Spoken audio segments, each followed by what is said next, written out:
저는 평생을 흙과 기름때 속에서 살아온 사람이에요. 제 이름 석자, 전혜자 앞에는 늘 여장부, 독종 같은 억센 수식어가 따라붙었지요. 남편 일찍 여의고 25 어린 나이에 시장 좌판에 내던져졌을 때 울고 있을 시간이 없었습니다. 어린 아들 정근이의 손을 잡고 독하게 마음먹었어요. 다시는 누구에게도 무시당하지 않으리라. 내 아들에게만큼은 이 가난을 물려주지 않으리라. 그 독한 마음 하나로 참 모진 세월을 버텨냈습니다. 콩나물 한 봉지, 생선 한 마리를 팔아 모은 돈으로 작은 가게를 얻었고 그 가게가 공장이 되고 지금의 중소기업이 되기까지 단 하루도 발 뻗고 편히 잠든 날이 없었던 것 같아요. 그렇게 제 청춘을 다 바쳐 키운 아들, 김정근. 그 애는 제 인생의 유일한 자랑이자 가장 아픈 손가락입니다. 저를 닮아 우직하고 성실하기는 한데 저와는 달리 너무 순하고 물러서 탈이었죠. 세상 험한 꼴 다 보고 산 제 눈에는 40이 넘은 아들이 아직도 물가에 내놓은 어린아이 같았어요. 사업을 물려주려 해도 자기는 경영에 소질이 없다며 연구실에 틀어박혀 자기 일에만 몰두하는 어찌 보면 답답하고 어찌 보면 참 한결같은 아들입니다. 그런 아들이 40을 훌쩍 넘기도록 장가갈 생각을 하느니 제 속은 새까맣게 타들어갔지요. 주변에서는 아들 장가 보내고 이제 좀 편히 사셔야지 하는 말을 인사처럼 건넸지만 저에게는 그게 그리 어려운 일이었습니다. 그러던 어느 날이었어요. 퇴근하고 돌아온 정근이가 저를 찾아와 머뭇거리더군요. 평소와는 다른 그 어색한 태도에 저는 직감적으로 무언가 큰일이 있음을 알아차렸습니다. 엄마, 드릴 말씀이 있어요. 무슨 일이냐? 혹시 회사에 무슨 문제라도 생겼어? 제 물음에 정근이는 손사래를 치며 얼굴을 붉혔습니다. 그 모습에 짐작이 갔어요.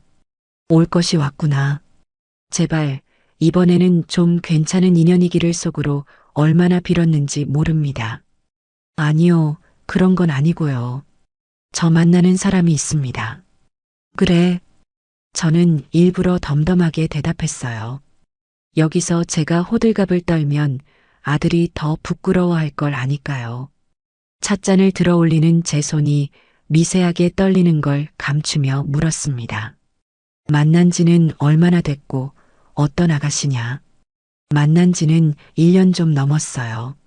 이름은 최아영이고 저보다 8살 어려요.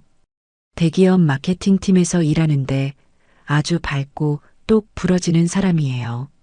아들은 연신 싱글벙글하며 그 여자에 대한 칭찬을 늘어놓았습니다. 아들의 입에서 밝고 똑 부러진다는 말이 나오는 걸 들으니 한편으로는 마음이 놓이면서도 다른 한편으로는 묘한 불안감이 스쳤어요. 순에 빠진 우리 아들이 감당하기에 너무 버거운 상대는 아닐까 하는 노파심이었죠. 하지만 제 아들이 저렇게 좋아서 어쩔 줄 몰라 하는 얼굴을 얼마 만에 보는지 모르겠습니다. 그 행복을 깨고 싶지 않았어요. 그래, 언제 한번 집에 데리고 오너라. 밥이나 한 끼 같이 먹자. 며칠 후 정근이는 약속대로 최아영이라는 아가씨를 집에 데리고 왔습니다. 단정한 원피스 차림에 값비싸 보이는 가방을 들고 있더군요.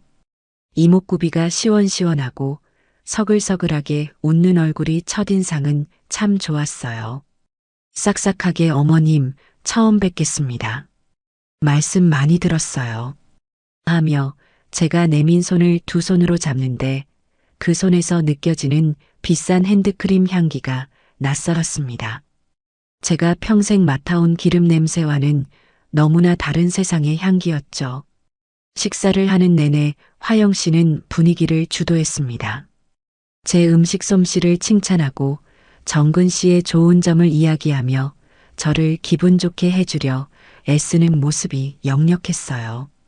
하지만 이상하게도 저는 그 대화에 온전히 섞여들 수가 없었습니다. 웃고는 있지만 눈은 끊임없이 우리 집안의 가구나 장식품들을 훑어보고 있었어요. 마치 값을 매기기라도 하는 것처럼 말입니다. 평생 사람 상대하는 일로 밥을 먹고 산 제 눈을 속일 수는 없었죠. 저건 순수한 호기심의 눈빛이 아니었습니다. 저건 사람과 배경을 동시에 저울질하는 아주 영민하고 계산적인 사람의 눈빛이었어요. 하지만 옆에서 해벌쭉해 있는 아들 얼굴을 보니 차마 이 쎄한 감정을 내비칠 수가 없었습니다. 그저 내가 너무 사람을 삐딱하게만 보나 보다 하며 애써 제 자신을 다독일 뿐이었죠.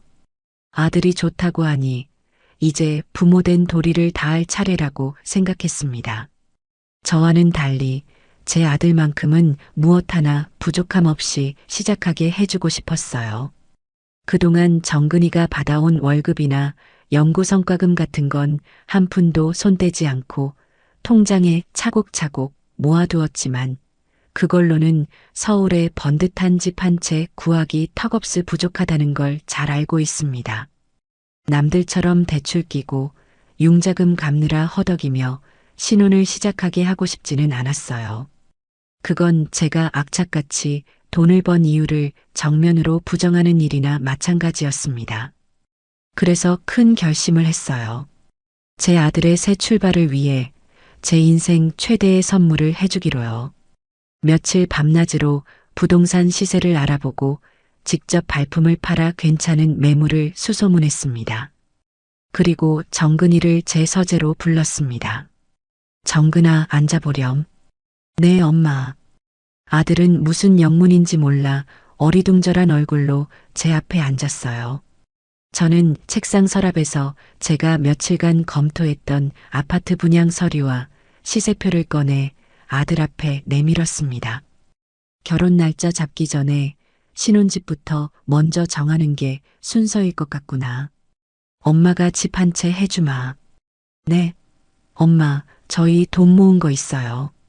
그렇게까지 안 하셔도 너희가 모은 돈은 살면서 더 좋은 곳에 써라. 이건 내가 너에게 주는 결혼 선물이다. 저는 그중 가장 마음에 들었던 아파트의 조감도를 손으로 가리켰습니다. 여기가 어떨까 싶다. 마포 쪽인데 교통도 좋고 주변 환경도 조용해서 너희가 살기에는 안성맞춤일 거야. 34평에 남양이고 가격은 10억 정도 하더구나. 제 말이 끝나자마자 아들의 눈이 휘둥그레졌습니다. 10억이라는 액수가 믿기지 않는다는 표정이었죠. 잠시 말을 잃고 저와 서류를 번갈아 보던 아들의 눈시울이 서서히 붉어졌습니다. 엄마 정말이에요? 내가 빈말하는 사람인 거 봤니? 이 집에서 아무 걱정 없이 행복하게 살아. 그게 내가 바라는 전부다. 엄마. 아들은 끝내 말을 잇지 못하고 고개를 숙였습니다. 40 넘은 아들이 제 앞에서 소리 없이 우는데 저 역시 목이 메어왔어요. 고생한 보람이 있구나. 내 아들이 저렇게 기뻐하는 모습을 보니 10억이 아니라 100억이라도 아깝지 않다는 생각이 들었습니다. 정근이는 한참 만에 고개를 들고는 제 손을 꾹 잡았어요. 감사합니다, 엄마. 정말 감사해요. 평생 잊지 않을게요. 제가 더 잘할게요. 그날 밤 아들은 곧바로 화영 씨에게 이 소식을 전한 모양이었습니다. 아들의 목소리는 평소보다 몇 톤은 더 들떠 있었죠.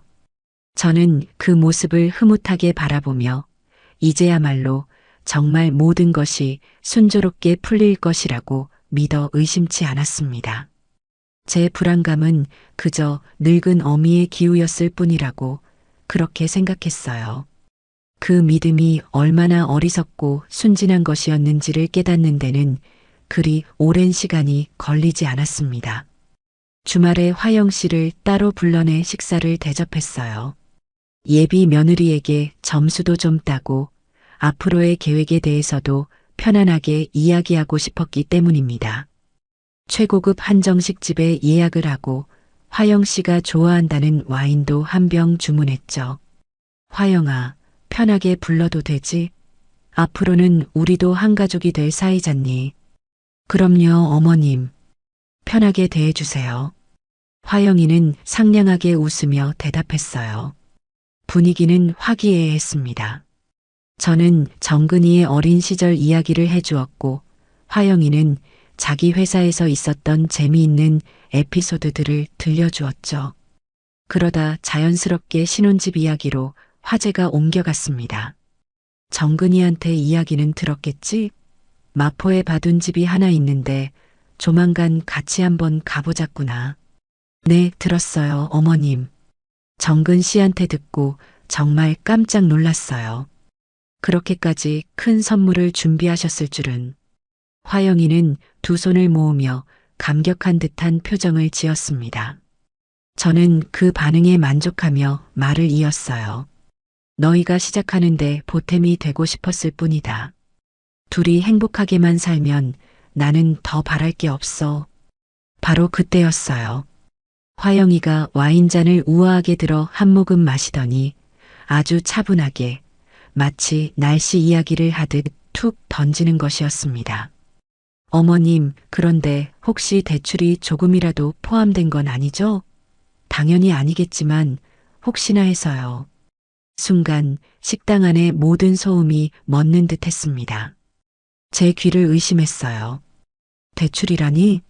10억짜리 집을 선물로 준다는 사람에게 할 소리는 아니었죠. 저는 제 표정이 굳어지는 것을 느끼며 최대한 차분하게 대답했습니다. 그런 걱정은 하지 않아도 된다. 내 이름으로 다 치를 거니까. 와, 정말이요? 다행이다. 그리고 이건 그냥 궁금해서 여쭤보는 건데요. 혹시 공동 명의로 하면 세금 문제가 많이 복잡해지려나요? 요즘은 신혼부부들이 절세 때문에 그렇게들 많이 한다고 들어서요.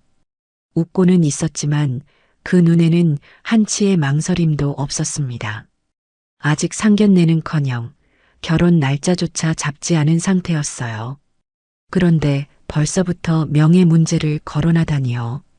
저는 그 순간 며칠 전 식탁에서 느꼈던 글쎄한 감정의 정체를 똑똑히 마주했습니다. 이 아가씨, 보통 내기가 아니구나. 아주 영악하고 자기 몫을 챙기는데 조금의 주저함도 없는 사람이구나. 저는 애써 미소를 지으며 찻잔으로 손을 뻗었습니다. 글쎄다. 그런 복잡한 문제는 나중에 생각해도 늦지 않겠지. 우선은 집부터 마음에 들어야 할 테니 더 이상 그 주제로 대화를 이어나가고 싶지 않았습니다. 화영이도 제 단호한 어조를 알아차렸는지, 아, 네. 물론이죠, 어머님. 어머님이 골라주셨는데 제가 마음에 안 들 리가 있겠어요. 라며 서둘러 말을 돌렸어요.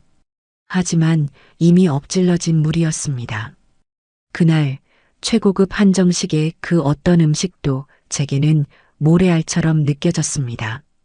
집으로 돌아오는 내내 저는 이 결혼 정말 괜찮은 걸까라는 질문을 수없이 되뇌어야 했습니다.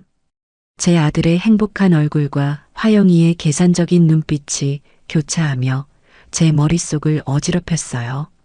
폭풍이 몰려오기 전에 고요함처럼 불안한 평화가 위태롭게 저와 제 아들을 감싸고 있었습니다. 그 주 주말 저는 약속대로 아들 내외를 데리고 마포의 아파트로 향했습니다. 제 차를 운전해서 가는 내내 아들 정근이는 옆자리에서 연신 조잘거렸어요. 화영이가 얼마나 기대하고 있는지 어젯밤에는 설레서 잠도 설쳤다느니 엄마의 통 큰 선물 덕분에 어깨가 으쓱한다느니 아이처럼 들떠 있었죠. 저는 백미러로 뒷자리에 앉은 화영이를 힐끗 쳐다보았습니다.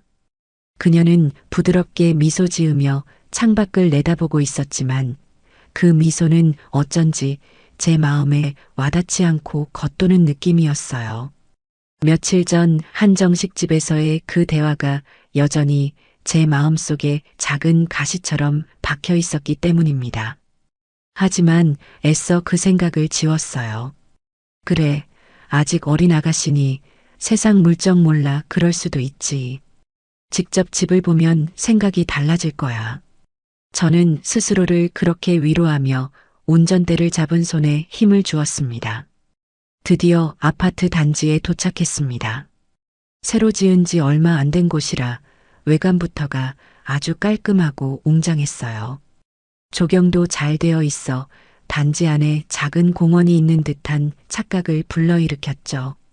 지하 주차장에 차를 세우고 엘리베이터를 타고 해당 층으로 올라가는 동안 정근이는 초등학생처럼 신이 나서 우와, 복도도 넓다.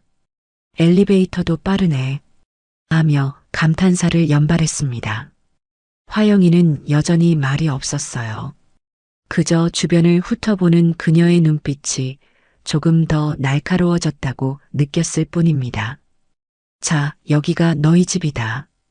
제가 현관문 디지털 도어록의 비밀번호를 누르고 문을 열자 환한 햇살이 거실을 가득 채우고 있었습니다. 남향으로 창이 크게 나 있어 불을 켜지 않았는데도 집안 전체가 따뜻하고 밝은 기운으로 넘실거렸어요. 넓은 거실 창밖으로는 멀리 한강의 은빛 물결이 반짝이는 것이 보였습니다. 제가 이 집을 선택한 가장 큰 이유 중 하나였죠. 우와, 어머님, 진짜 좋아요. 전망이 정말 끝내주네요. 정근이가 탄성을 지르며 거실 창으로 달려갔습니다. 저는 흐뭇한 마음으로 화영이의 반응을 살폈어요. 그녀 역시 와하고 낮은 탄성을 내뱉으며 집 안으로 들어섰습니다. 표정은 분명 감탄하고 있는 것 같았어요. 그래, 이 정도면 마음에 안 들 수가 없지. 저는 안도의 한숨을 내쉬었습니다. 한번 둘러보렴. 방도 3개고 화장실도 2개라 둘이 살기에는 넉넉할 거다. 정근이는 신이 나서 화영이의 손을 잡아 끌며 안방부터 구경하기 시작했습니다. 저는 거실 소파 자리에 잠시 서서 두 사람의 모습을 지켜보았어요. 안방은 부부 침실로 쓰기에 충분히 넓었고 안쪽에는 샤워부스가 딸린 아담한 부부 욕실과 제법 큰 드레스룸 공간까지 마련되어 있었습니다. 화영아, 여기 봐. 드레스룸도 엄청 넓어. 당신 옷 다 걸어도 자리가 남겠는데? 정근이의 들뜬 목소리가 들려왔습니다. 잠시 후 화영이의 차분한 목소리가 뒤따랐죠. 그러게. 좋네. 근데 오빠 침대를 킹사이즈로 놓으면 내가 사고 싶었던 안마의자는 놓을 자리가 좀 애매하겠다. 그치? 순간 거실에 따뜻했던 공기가 미묘하게 식는 기분이었습니다. 분명 좋은데 그런데 라는 토를 다는 화법. 저는 못 들은 척 주방 쪽으로 걸음을 옮겼습니다. 디귿자 형태의 싱크대는 요리하기에 편리한 구조였고 최신형 인덕션과 오븐, 식기세척기까지 모두 기본 옵션으로 설치되어 있었어요. 새 신부가 좋아할 만한 요소는 다 갖추고 있었죠. 두 사람은 곧 주방으로 나왔습니다. 정근이는 여전히 감탄의 연속이었어요. 엄마, 주방도 너무 좋은데요? 화영이가 요리하는 거 좋아하는데 아주 신나겠어요. 화영이는 싱크대 상판을 손끝으로 쓱 쓸어보더니 입을 열었습니다. 네, 어머님. 구조는 참 좋은 것 같아요. 아일랜드 식탁이 있어서 홈파티할 때 편하겠어요. 근데 제가 생각했던 것보다는 폭이 조금 좁은 느낌이랄까? 친구들 여러 명 초대해서 와인 마시려면 조금 더 넓게 빠졌으면 좋았을 텐데. 아, 물론 지금도 충분히 좋다는 뜻이에요. 오해는 마세요. 그녀는 언제나처럼 말끝에 웃음과 함께 보험 같은 말을 덧붙이는 것을 잊지 않았습니다. 저는 더 이상 아무 말도 하지 않았어요. 그냥 묵묵히 나머지 2개의 방을 열어 보여주었습니다. 하나는 서재로 쓰기에 안성맞춤이었고 다른 하나는 나중에 아이가 태어나면 아이방으로 꾸미기에 딱 좋은 크기였죠. 모든 구경이 끝났을 때 정근이는 만족스러운 얼굴로 제게 말했습니다. 엄마, 정말 고맙습니다. 이보다 더 좋을 수는 없을 것 같아요. 그렇죠, 화영 씨? 아들의 질문에 화영이는 활짝 웃으며 대답했어요. 그 웃음이 너무나 환해서 제가 잠시나마 그녀를 오해했던 건가 하는 생각마저 들 정도였습니다. 네, 그럼요. 어머님 덕분에 저희 진짜 호강하네요. 정말 감사해요, 어머님. 그녀의 감사 인사를 받으며 집을 나섰지만 제 마음은 어쩐지 개운하지가 않았습니다. 마사지 의자, 홈파티, 친구들. 그녀의 말 속에는 우리 두 사람의 행복한 미래보다는 남들에게 보여주기 위한 과시용 삶의 그림자가 짙게 드리워져 있는 듯했기 때문입니다. 집으로 돌아오는 차 안, 정근이는 끊임없이 미래에 대한 계획을 떠들었지만 화영이는 피곤하다며 눈을 감고 있었어요. 그 침묵이 저에게는 수만 가지의 불평처럼 느껴졌습니다. 그날 밤 제 예감은 틀리지 않았다는 것이 증명되었어요.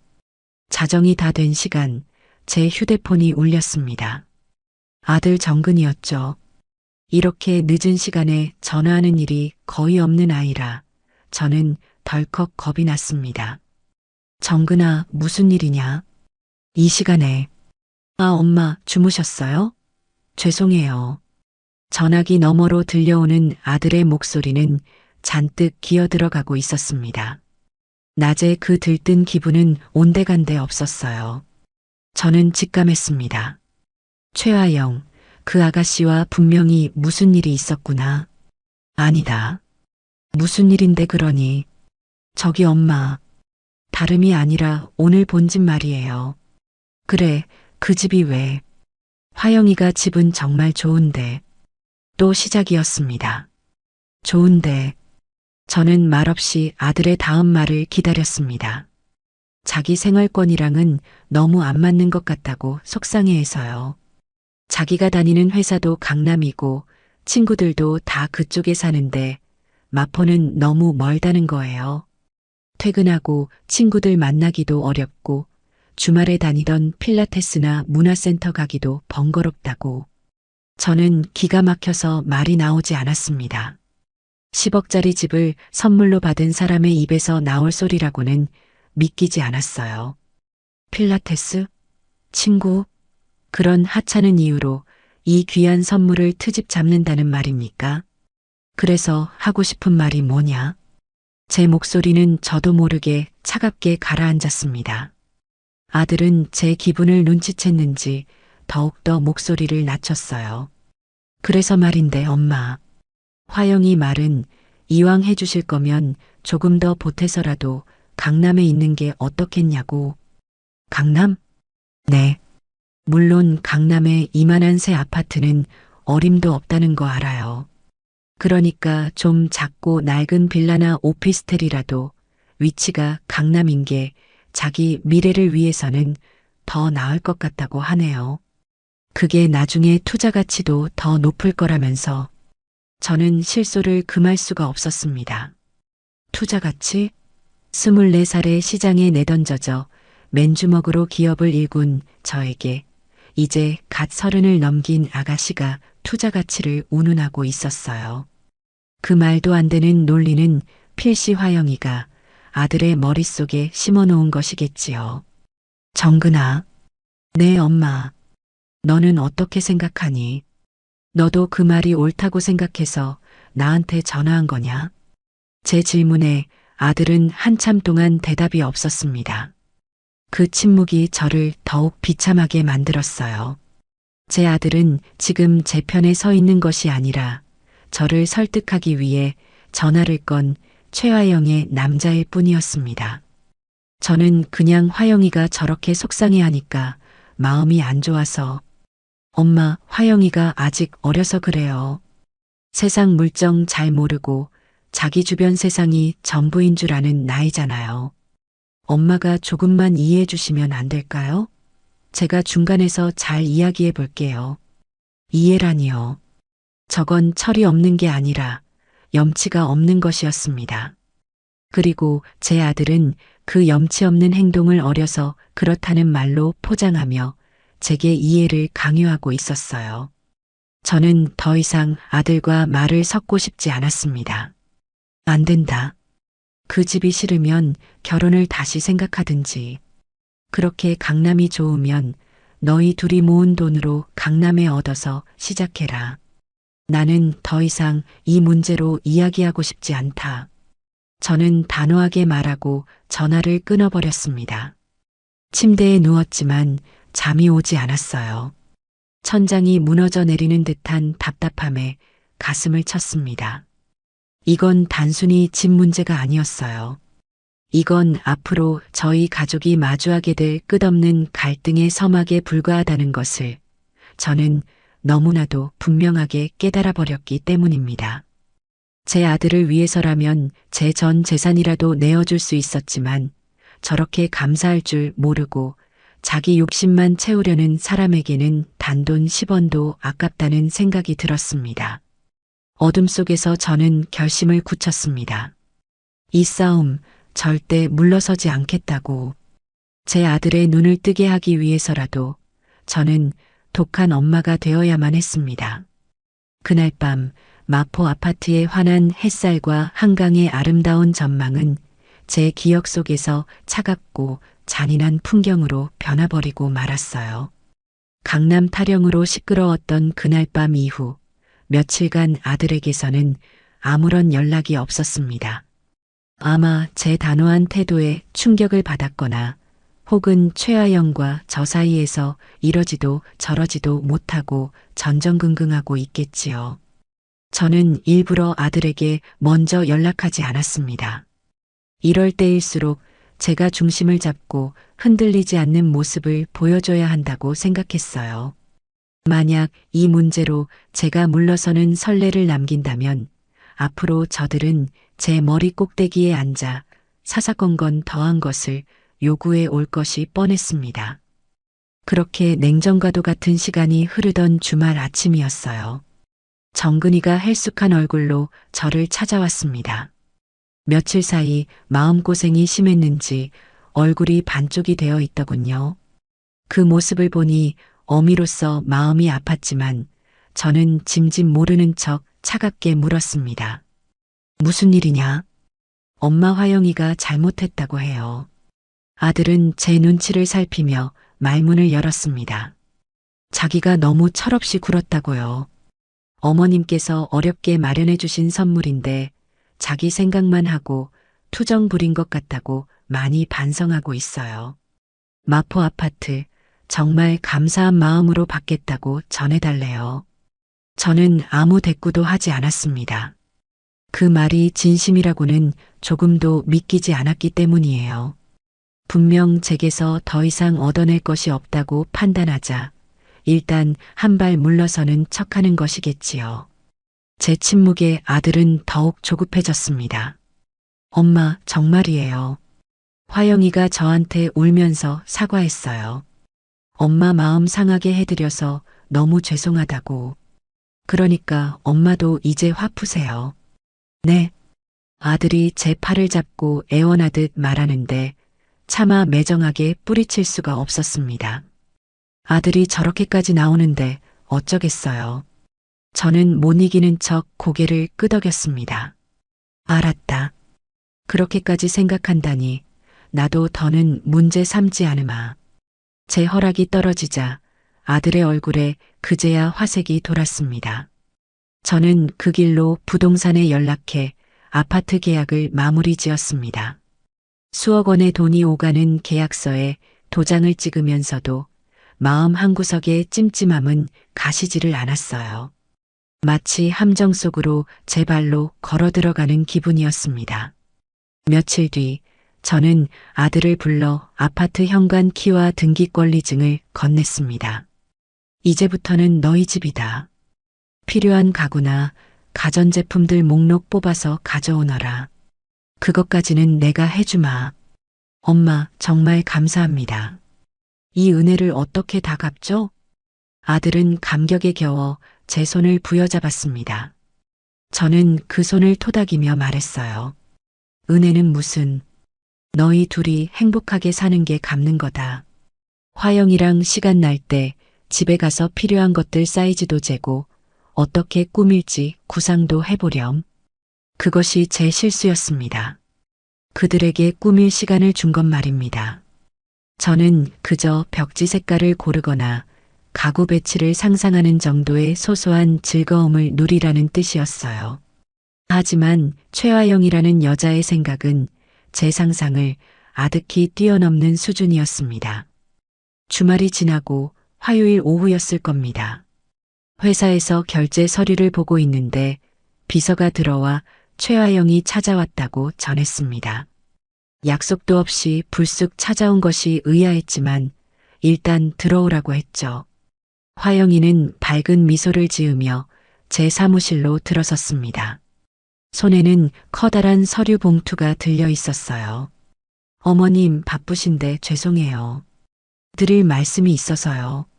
괜찮다. 앉으렴. 무슨 일이니? 자리에 앉은 화영이는 서두를 길게 늘어놓았습니다.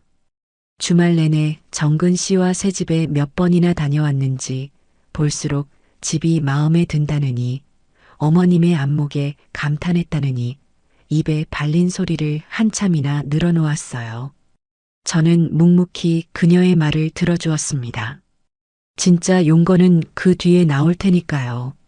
아니나 다를까 한참을 떠들던 그녀가 드디어 본론을 꺼냈습니다. 그런데 어머님, 집이 정말 완벽한데 딱 한 가지 아쉬운 게 있더라고요. 바로 인테리어예요. 인테리어? 네. 전체적으로 마감재나 자재들이 뭐랄까 조금 촌스러워요. 요즘 스타일하고는 너무 안 맞고요. 이대로는 저희가 혼수를 들여놔도 전혀 어울리지 않을 것 같아요. 솔직히 이대로는 하루도 살고 싶지 않은 마음이에요. 저는 제 귀를 의심했습니다. 지은 지 1년도 안 된 새 아파트의 인테리어가 촌스럽다니요. 더군다나 하루도 살고 싶지 않다는 말은 제 면전에 대고 할 소리는 아니었습니다. 제 표정이 굳어지는 것을 보았을 텐데도 화영이는 아랑곳하지 않고 말을 이었습니다. 그래서 제가 주말 동안 좀 알아봤어요. 어머님이 주신 소중한 선물이잖아요. 그래서 이 집의 가치를 더 높이고 정근 씨 얼굴도 세워주려면 인테리어를 제대로 해야겠더라고요. 그녀는 들고 온 서류 봉투에서 여러 장의 사진과 종이 뭉치를 꺼내 제 책상 위에 펼쳐 놓았습니다.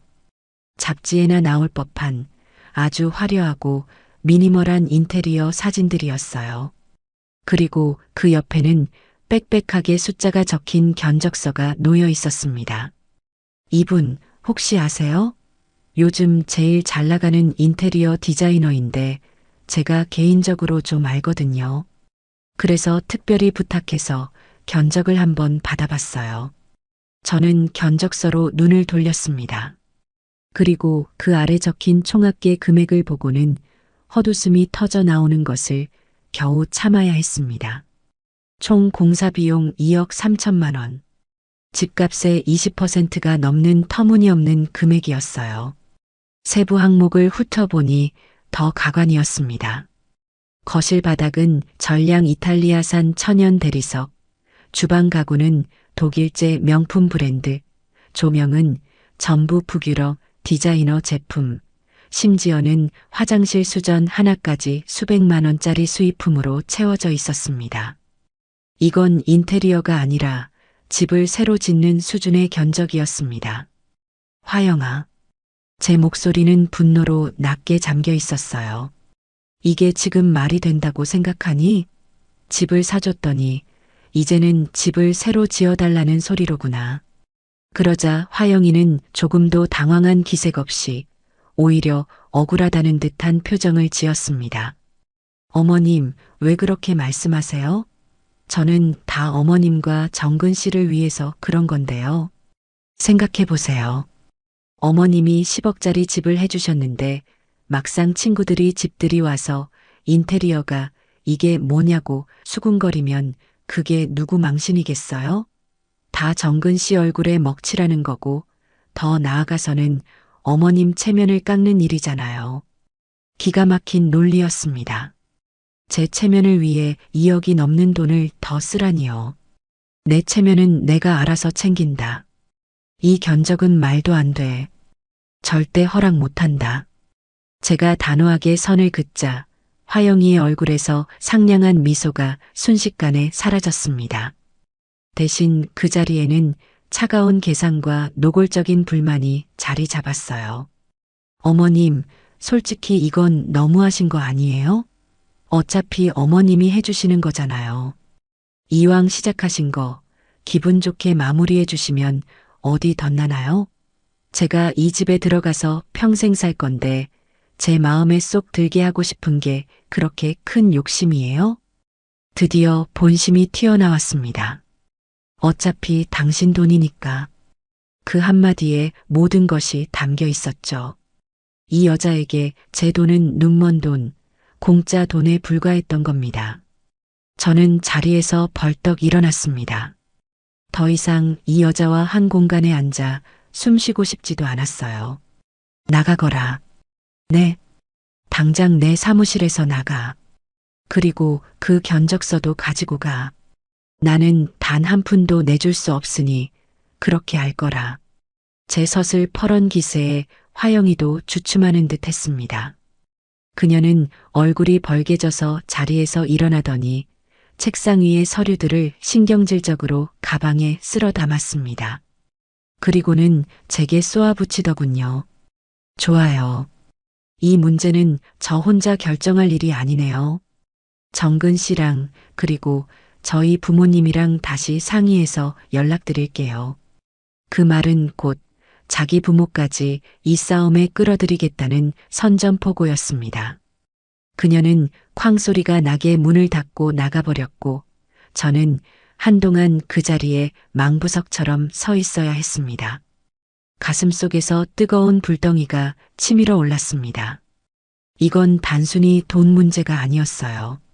이건 제 아들과 제 인생, 그리고 제가 평생을 바쳐 이룩한 모든 것에 대한 모독이었습니다. 이제 이 결혼은 돌이킬 수 없는 강을 건넜다는 것을 직감했습니다. 남은 것은 이 지긋지긋한 싸움을 어떻게 끝내느냐 하는 문제뿐이었어요.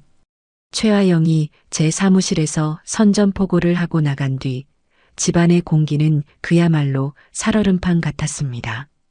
아들 정근이는 제 눈치와 약혼녀의 성화 사이에서 샌드위치가 되어 안절부절 못하는 게 눈에 보였죠.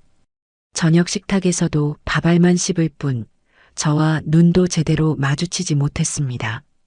그런 아들의 모습을 보니 화가 나다가도 한편으로는 측은한 마음이 드는 것을 어쩔 수가 없었어요. 저 순에 빠진 것이 저 여우 같은 계집에게 단단히 홀려 있구나 싶어서요. 예상대로 며칠 지나지 않아 모르는 번호로 전화가 한 통 걸려왔습니다. 전화를 받자마자 아주 교양 있는 척 꾸민 목소리가 흘러나왔어요. 사부인, 안녕하세요. 저 화영이 엄마입니다. 올 것이 왔구나. 저는 속으로 혀를 차며 최대한 감정을 숨기고 대답했습니다. 아, 예비 사부인이시군요. 처음 인사드립니다. 어머, 그러게요. 저희가 먼저 찾아뵈었어야 했는데 결례를 범했습니다. 다름이 아니라 저희 화영이에게 이야기를 대충 전해들었어요. 아이들 인테리어 문제로 사부인께서 마음이 좀 상하셨다고요. 오해가 있으신 것 같아서요. 저희가 한번 찾아뵙고 정식으로 인사도 드리고 차분히 말씀 나누면 어떨까 합니다. 목소리는 더없이 부드러웠지만 그 내용은 내 딸 이야기만 듣지 말고 내 이야기도 한번 들어보시라는 압박이었습니다. 피할 수 없는 싸움이라면 정면으로 부딪히는 것이 제 방식입니다. 저는 흔쾌히 그러자고 대답했고 다음 날 한 호텔의 라운지에서 만나기로 약속을 잡았어요. 약속 장소에 나가보니 예비 사돈내외가 먼저 와서 기다리고 있었습니다. 예비 사부인은 머리부터 발끝까지 값비싼 명품으로 치장하고 있었고 옆에 앉은 예비 사돈은 두툼한 손목에 번쩍이는 금장 시계를 차고 있더군요. 그들의 행색만 보아도 어떤 사람들인지 대충 짐작이 갔습니다. 아이고 사부인. 이렇게 직접 나와주시고 정말 감사합니다. 저희가 진작에 찾아뵙고 인사드렸어야 했는데 예비 사부인이 호들갑을 떨며 제 손을 잡았습니다. 저는 가벼운 목례로 인사를 대신하고 자리에 앉았어요. 본격적인 탐색전이 시작되었습니다. 예비 사돈 부부는 제 사업 규모를 넌지시 떠보기도 하고 제가 사는 동네의 시세를 묻는 등 교묘하게 제 재산을 가늠하려는 질문들을 던졌습니다. 저는 그들의 의도를 꿰뚫어 보고 있었기에 두루뭉술하게 대답하며 상황을 지켜봤어요. 한참을 그렇게 빙빙 돌려 말하던 예비 사부인이 드디어 본론으로 들어왔습니다. 사부인, 다름이 아니라 우리 화영이 집 문제 말이에요. 애가 아직 어려서 사부인께 말을 너무 직설적으로 했나 봐요. 사부인께서 오해하실 만도 해요. 호호. 웃음소리가 귀에 거슬렸습니다. 하지만 사부인, 그게 다 사부인 좋으시라고 그런 거 아니겠어요? 요즘 젊은 사람들 집들이 할 때 친구들 불러서 얼마나 뽐내고 싶어 하겠어요. 그때 집 인테리어가 후줄근하면 어머 시댁에서 10억짜리 집 해줬다더니 속은 엉망이네 하고 뒤에서 수군거릴 게 뻔해요. 그게 다 정근이 체면 깎는 일이고 나아가서는 사부인 명성에 흠집 내는 일 아니겠어요? 우리 화영이가 생각이 깊어서 거기까지 내다보고 그런 거예요. 딸과 어쩜 그리 토씨 하나 다르지 않은 논리를 펼치는지 모전여전이라는 말이 실감이 났습니다. 사부인. 그래서 말인데 인테리어 비용은 사부인께서 흔쾌히 좀 내주시는 게 모양새가 좋을 것 같습니다. 원래 다들 그렇게 해요. 남자가 집 해오면 여자가 그에 걸맞게 혼수 채워넣고 집 꾸미는 건 시댁에서 지원해 주는 게 요즘 트렌드랍니다.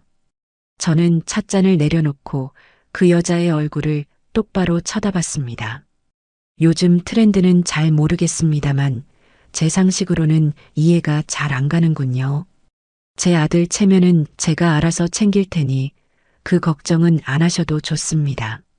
인테리어는 기존 상태로도 충분히 훌륭하니 더 이상의 지원은 어렵겠습니다. 제 단호한 거절에 예비 사부인의 얼굴에서 가식적인 미소가 옅어졌습니다. 옆에 있던 예비 사돈이 헛기침을 하며 대화에 끼어들었죠. 허허 사부인. 너무 그렇게 딱 잘라 말씀하시니 저희가 좀 서운합니다. 저희도 귀한 딸 자식 남의 집에 보내는 입장 아니겠습니까? 이왕 시작하는 거 부족함 없이 시작하게 해주고 싶은 게 부모 마음이지요.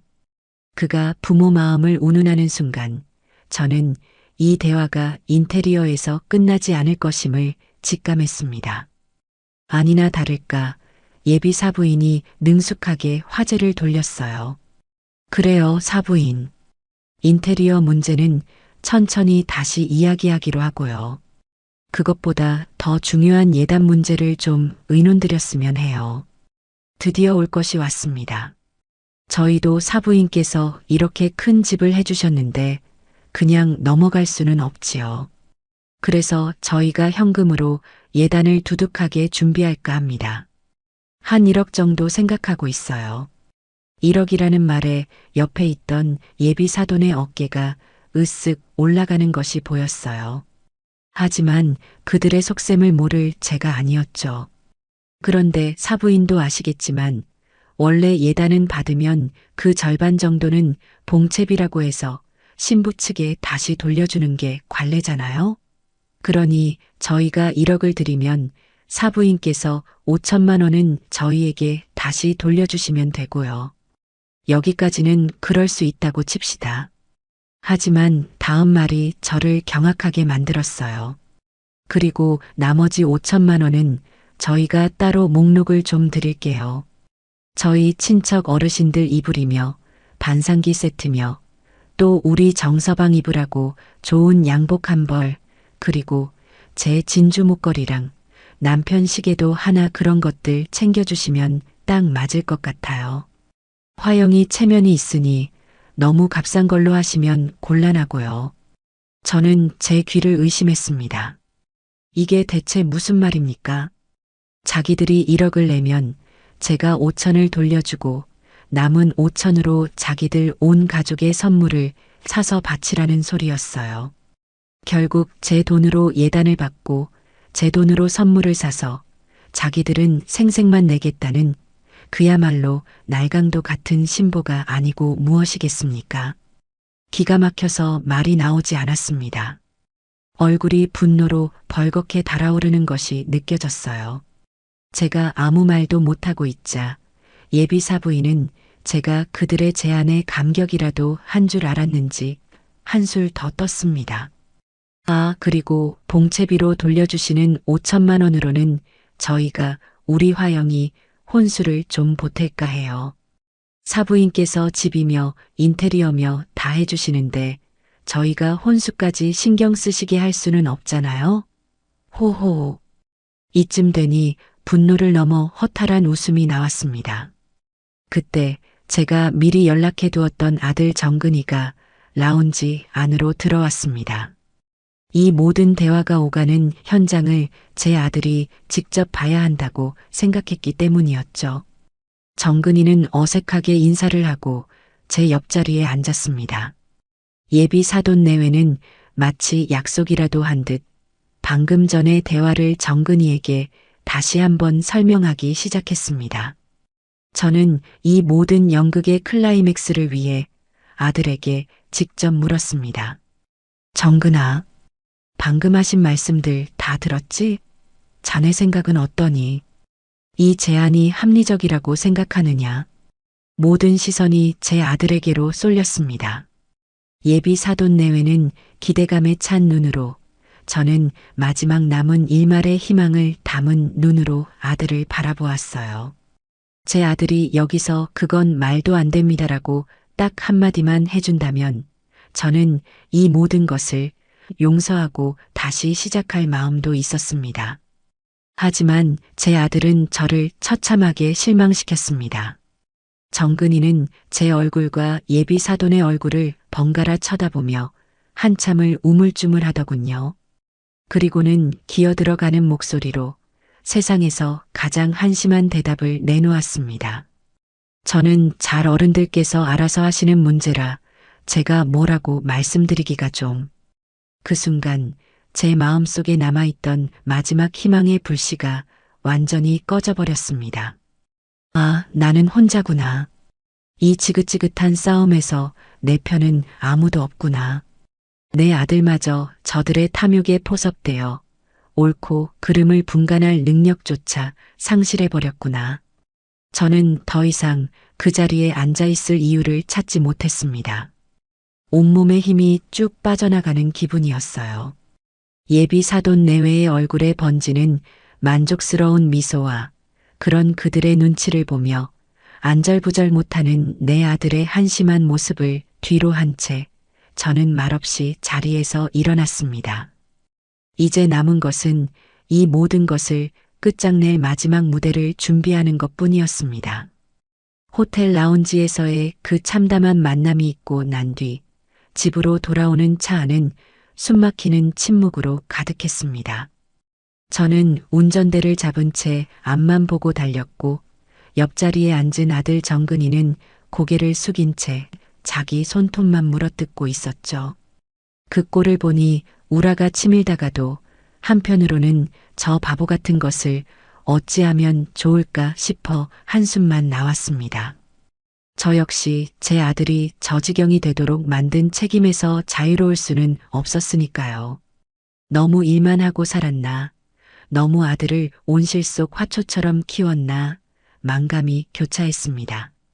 집에 도착하자마자 저는 굳게 닫혀있던 입을 열었습니다. 내 방으로 따라 들어오너라. 서재 의자에 앉아 팔짱을 낀 채 저는 제 앞에 죄인처럼 서 있는 아들을 한참 동안 아무 말 없이 쳐다보았습니다. 제 침묵이 더 무섭다는 것을 아는 아들의 얼굴은 사색이 되어 있었어요. 앉아라. 아들이 마지못해 맞은편 의자에 앉자 저는 조용히 물었습니다. 오늘 그 자리에서 오고 간 대화들 너의 귀로 똑똑히 다 들었을 테지. 네, 엄마. 하나만 묻자. 그들의 요구가 너의 상식으로도 이해가 되는 행동들이었니? 10억짜리 집을 받고 2억이 넘는 인테리어를 요구하고 심지어는 내 돈으로 자기들 예단을 치르겠다는 그 발상이 정말 괜찮다고 생각했어? 저는 소리치지 않았습니다. 그저 차갑고 사무적인 목소리로 물었을 뿐이에요. 하지만 아들에게는 그 어떤 고함보다 더 아프게 들렸을 겁니다. 아들은 입술만 달싹일 뿐 아무런 대답도 하지 못했습니다. 대답해봐라, 김정근. 내가 지금 너의 생각을 듣고 싶어서 묻는 거다. 한참 만에야 아들이 쥐어짜듯 목소리를 냈습니다. 그게 화영이 말로는 요즘은 다들 그렇게 한다고. 남들 하는 만큼은 해야 자기 체면도 서고 나중에 무시 안 당한다고. 남들? 그 남들이 대체 누구냐? 길 가는 사람 붙잡고 물어봐라. 저게 정상적인 혼수 과정인지. 그리고 체면? 누구의 체면 말이냐? 자기 딸을 팔아 시댁 재산을 거덜내려는 그 집안의 체면 말이니? 엄마, 그렇게까지 말씀하지는 마세요. 화영이네 부모님도 나쁜 분들은 아니에요. 그냥 표현 방식이 좀 서툴러서. 표현 방식이 서툴다니. 저는 기가 막혀서 웃음이 나왔습니다. 서툰 것이 아니라 악착같고 탐욕스러운 거겠지. 정근아, 너는 지금 그 여자에게 단단히 홀려서 옳고 그름을 판단할 이성까지 마비되어 버린 거다. 정신 차려. 지금이라도 늦지 않았어. 이 결혼은 아니다. 제 단호한 말에 아들이 고개를 번쩍 들었습니다. 그 눈에는 반성과 깨달음이 아닌 원망과 애원이 뒤섞여 있었어요. 엄마, 제발요. 제가 화영이한테 잘 말할게요. 제가 중간에서 조율을 잘 못해서 일이 이렇게 커진 거예요. 화영이는 절대로 그런 애가 아니에요. 제발 한 번만 더 기회를 주세요. 네, 저 화영이 없으면 안 돼요. 아들은 제 앞에 무릎까지 꿇을 기세였습니다. 그 모습을 보는 제 가슴은 갈기갈기 찢어지는 것 같았어요. 제 아들이, 제 똑똑하고 착하기만 하던 아들이 저런 여자에게 빠져 자존심도 이성도 다 내팽개친 채 망가져가고 있었습니다. 저는 더 이상 아들과의 대화가 무의미하다는 것을 깨달았습니다. 알겠다. 그럼 너의 뜻대로 해봐라. 정말이요, 엄마? 아들의 얼굴에 순간 희망이 스쳤습니다. 저는 그 희망을 가차없이 짓밟았어요. 대신 조건이 있다. 앞으로 집 문제든 예단 문제든 돈과 관련된 그 어떤 것도 나에게는 일절 이야기하지 마라. 너희 둘이 알아서 해결해. 인테리어를 2억으로 하든 3억으로 하든 예단을 1억으로 하든 2억으로 하든 너의 힘으로 해. 나는 더 이상 관여하지 않겠다. 엄마, 그게 무슨. 나는 내 아들에게 10억짜리 집을 선물해 주는 것으로 내 도리를 다했다. 그 이상을 바라는 것은 탐욕이고 그 탐욕까지 내가 채워줄 이유는 없어. 앞으로는 내가 한 여자의 남편으로서 한 집안의 가장으로서 모든 것을 책임지고 결정해. 내가 선택한 여자고 내가 선택한 결혼이니 그 책임도 온전히 너의 몫이다. 이제 나가보거라. 나 피곤하다. 저는 눈을 감고 의자에 몸을 기댔습니다. 아들은 제 앞에서 한참을 망연자실 서 있다가 힘없이 방을 나갔습니다. 저는 그날 밤 제가 아들을 잘못 키웠다는 것을 뼈저리게 인정해야만 했습니다. 제 아들은 가장이 될 준비가 전혀 되어 있지 않은 마마보이에 불과했어요. 그리고 그 사실을 깨닫게 해준 최화영이라는 여자가 어쩌면 제 아들에게는 마지막 약이 될지도 모른다는 잔인한 생각마저 들었습니다. 그 후 며칠간 집안은 숨막히는 정적으로 가득했습니다. 저는 회사 일에만 몰두했고 아들은 저를 피해 다니기 바빴죠. 그 사이 무슨 일이 오고 갔는지 아들의 얼굴은 날이 갈수록 어두워졌습니다. 아마도 자기 능력으로는 약혼녀의 요구를 들어줄 수 없다는 현실을 깨닫고 있겠지요. 그러던 어느 날 오후 제 오랜 친구이자 저처럼 맨손으로 시작해 성공한 사업가인 박선주 사장에게서 전화가 왔습니다. 박 사장은 다짜고짜 제게 안부를 묻더군요. 전 사장, 별일 없고? 요즘 아들 결혼 준비로 바쁘겠다. 바쁘긴. 골치 아픈 일만 많다. 제 푸념에 박 사장이 조심스럽게 입을 열었습니다. 혹시 예비 며느님하고 무슨 일 있었어? 그건 왜 묻나? 아니 내가 괜한 소리 하는 건가 모르겠는데 우리 딸애가 오늘 나한테 뭘 하나 보여주더라고. 요즘 애들 하는 SNS라는 거 있잖나. 거기에 전 사장 며느리가 될 아가씨가 올린 글이라는데 내용이 좀 그렇더라고. 가슴이 덜컥 내려앉았습니다. 무슨 내용인데 그러느냐? 에휴 내가 이걸 말해야 하나 말아야 하나. 일단 내가 사진 찍어서 보내줄 테니 전 사장이 직접 한번 봐. 보고 나서 너무 속상해하지는 말고. 원래 요즘 애들이 생각이 짧아. 전화를 끊자마자 박 사장에게서 사진 몇 장이 전송되어 왔습니다. 사진을 확대해 보는 순간 저는 온몸의 피가 거꾸로 솟는 기분을 느꼈습니다. 그것은 최화영의 SNS 계정을 캡처한 것이었어요. 친구들만 볼 수 있게 설정된 비공개 게시물이었습니다.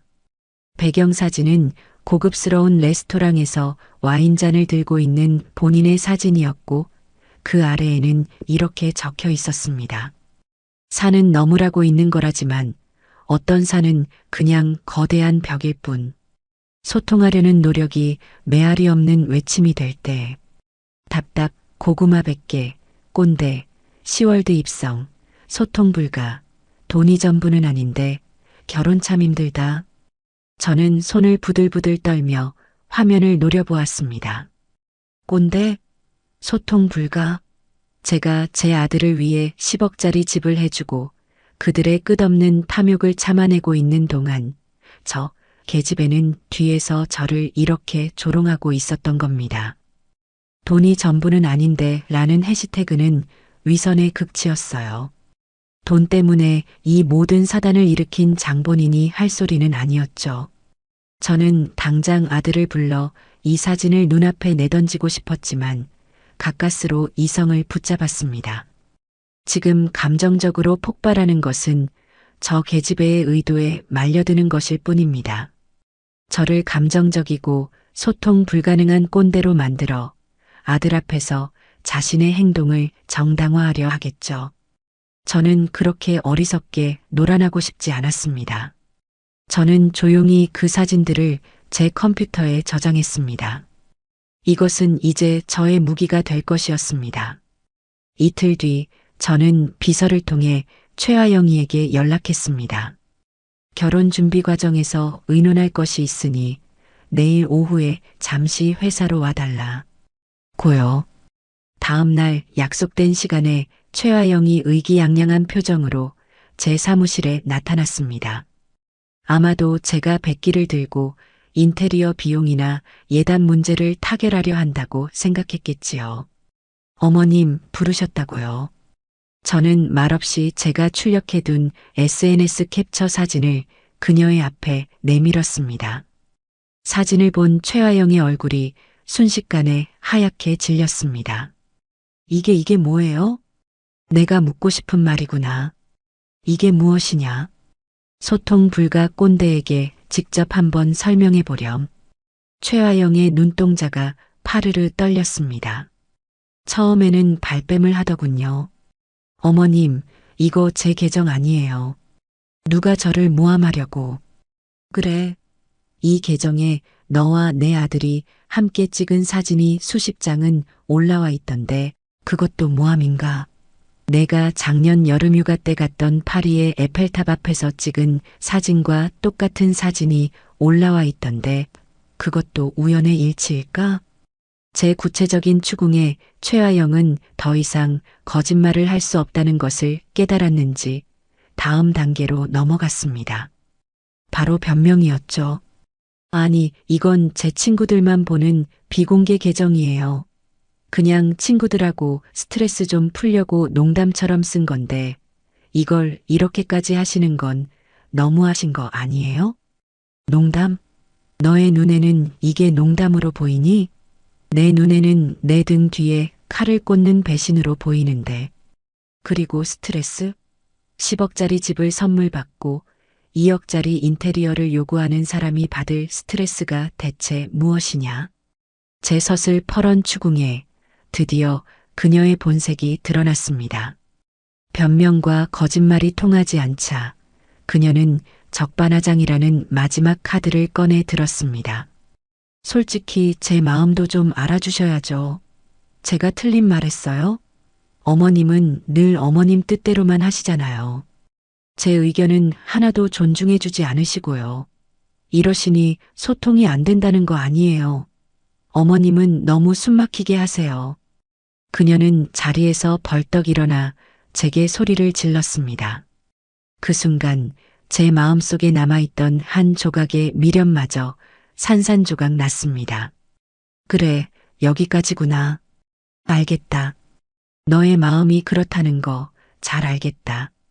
이제 그만 돌아가거라. 저는 더 이상 그녀와 말을 섞을 가치를 느끼지 못했습니다.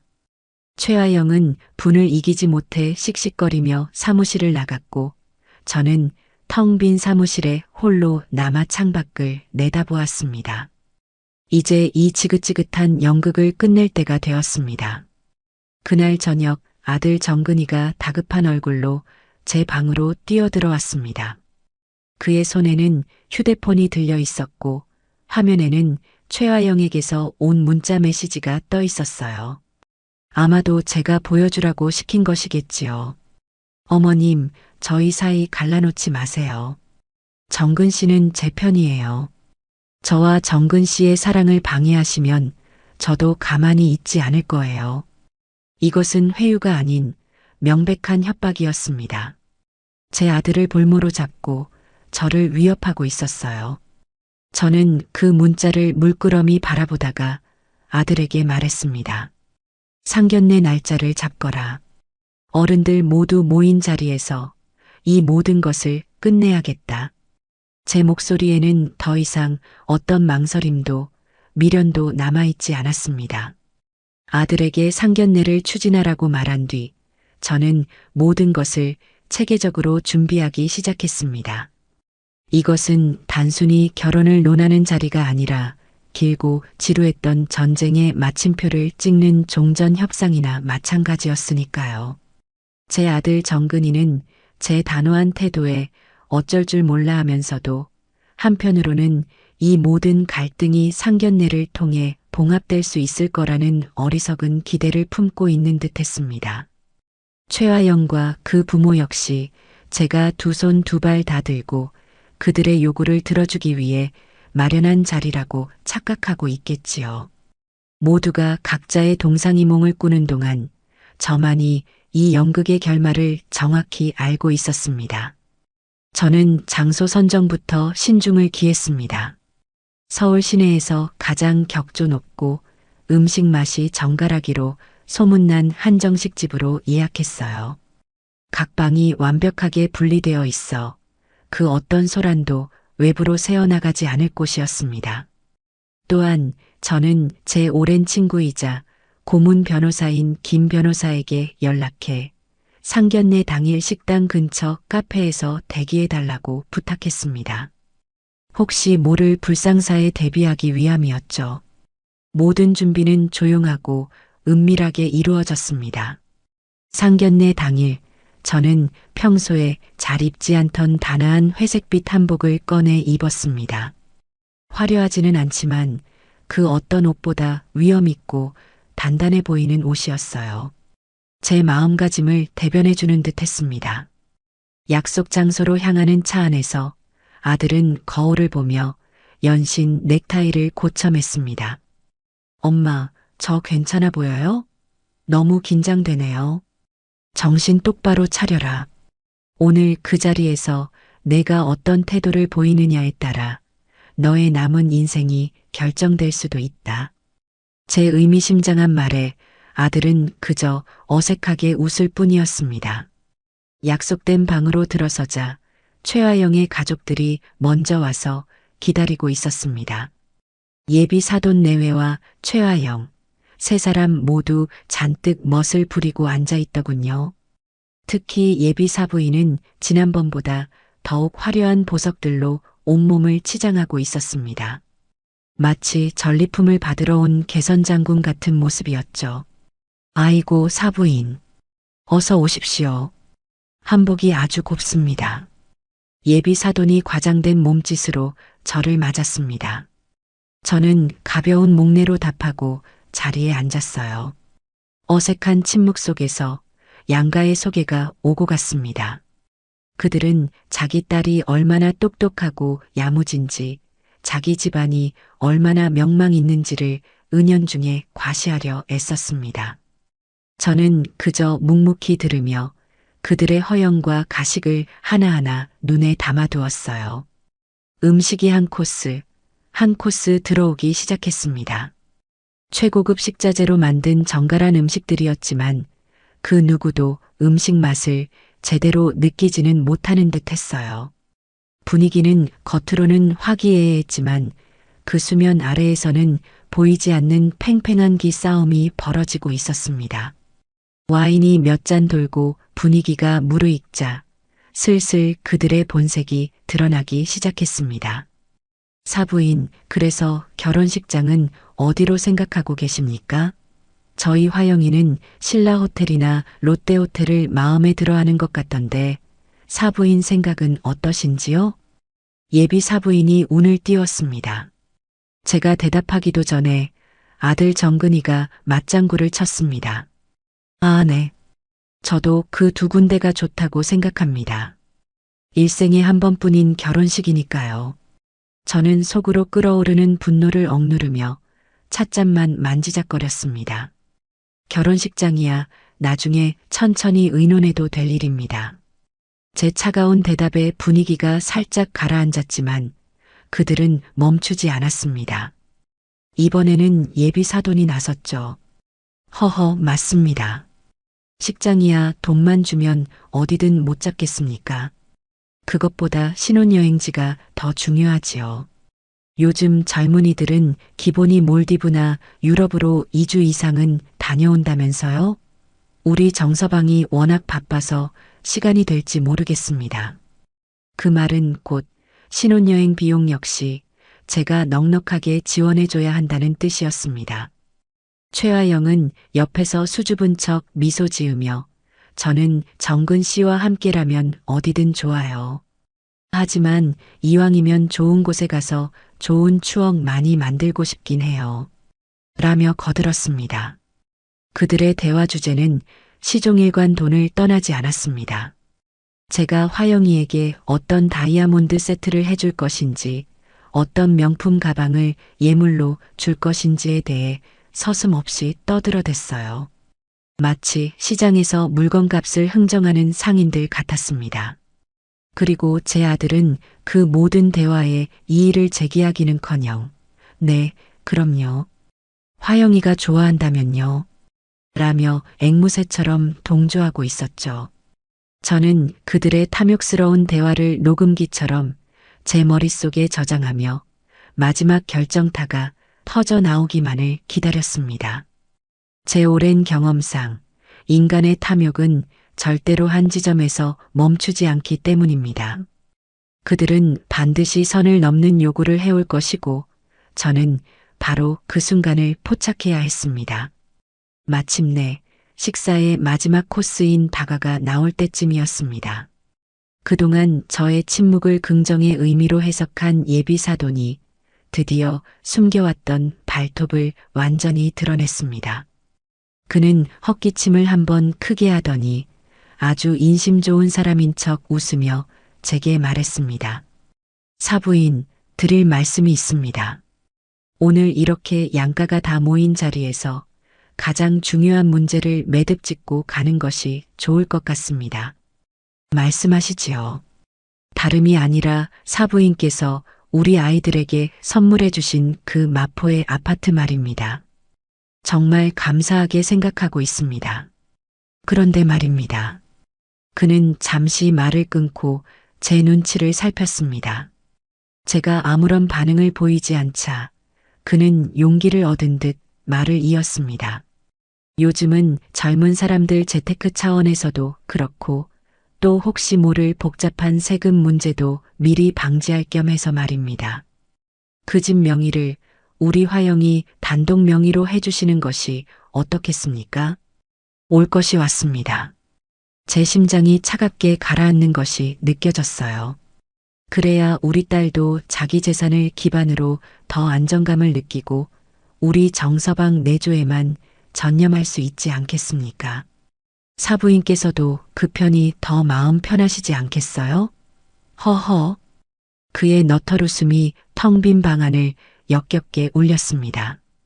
그 순간 방 안의 모든 소음이 사라지고 완벽한 정적이 흘렀습니다. 예비 사돈 내외와 최아영은 기대감에 찬 눈으로 제 아들 정근이는 제발 엄마 그냥 알겠다고만 해주세요 하는 애원의 눈빛으로 저를 쳐다보고 있었습니다. 그들의 시선이 창처럼 날아와 제 가슴에 박혔습니다. 저는 대답하지 않았습니다. 대신 천천히 아주 천천히 손에 들고 있던 찻잔을 테이블 위에 내려놓았습니다. 달그락하는 작은 소리가 그 어떤 천둥 소리보다 더 크게 방 안에 울려 퍼지는 듯 했습니다. 그리고는 조용히 냅킨을 들어 입가를 닦았습니다. 폭풍 전 가장 고요한 순간이었습니다. 이제 곧 이 지긋지긋한 연극의 막을 내릴 시간이었습니다. 제 마음속에서는 이미 결론이 나 있었습니다. 그래, 여기까지다. 이제 시작하자. 찻잔이 테이블에 부딪히는 작은 소리를 신호탄으로 방 안의 공기는 완전히 얼어붙었습니다. 모두가 숨을 죽인 채 제 입이 열리기만을 기다리고 있었죠.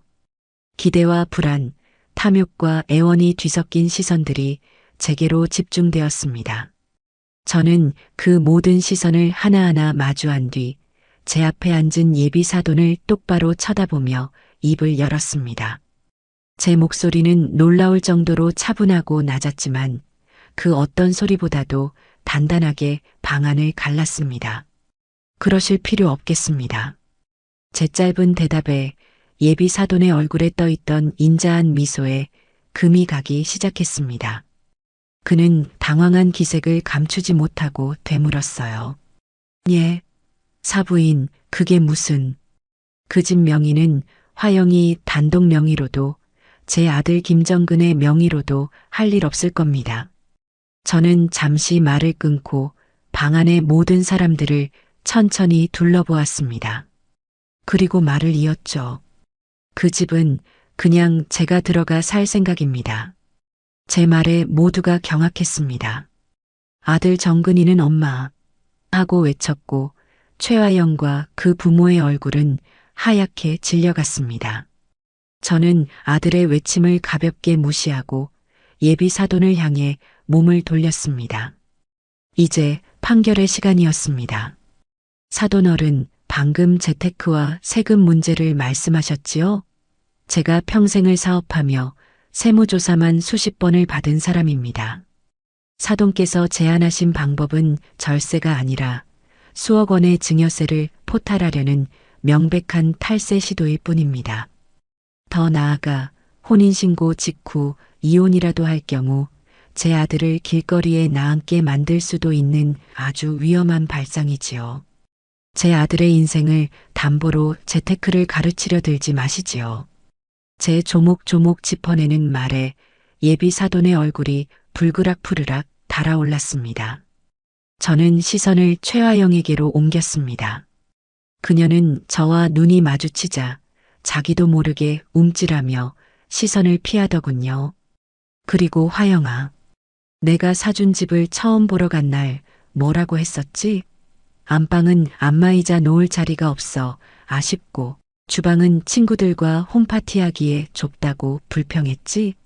심지어는 강남에 있는 본인의 필라테스 센터와 멀다는 이유로 10억짜리 새 아파트 대신 강남의 낡은 빌라가 더 낫겠다는 말까지 했어. 맞지? 화영이의 입술이 파르르 떨렸지만 아무런 대답도 하지 못했습니다. 저는 멈추지 않았습니다. 좋습니다. 그래서 제가 그 집을 계약하고 열쇠를 건넸더니 이번에는 인테리어가 촌스러워 하루도 살 수가 없다고 했지요. 저는 핸드백에서 깔끔하게 출력해온 서류 한 장을 테이블 위로 툭 던졌습니다. 바로 그 2억 3천만 원짜리 견적서의 사본이었습니다.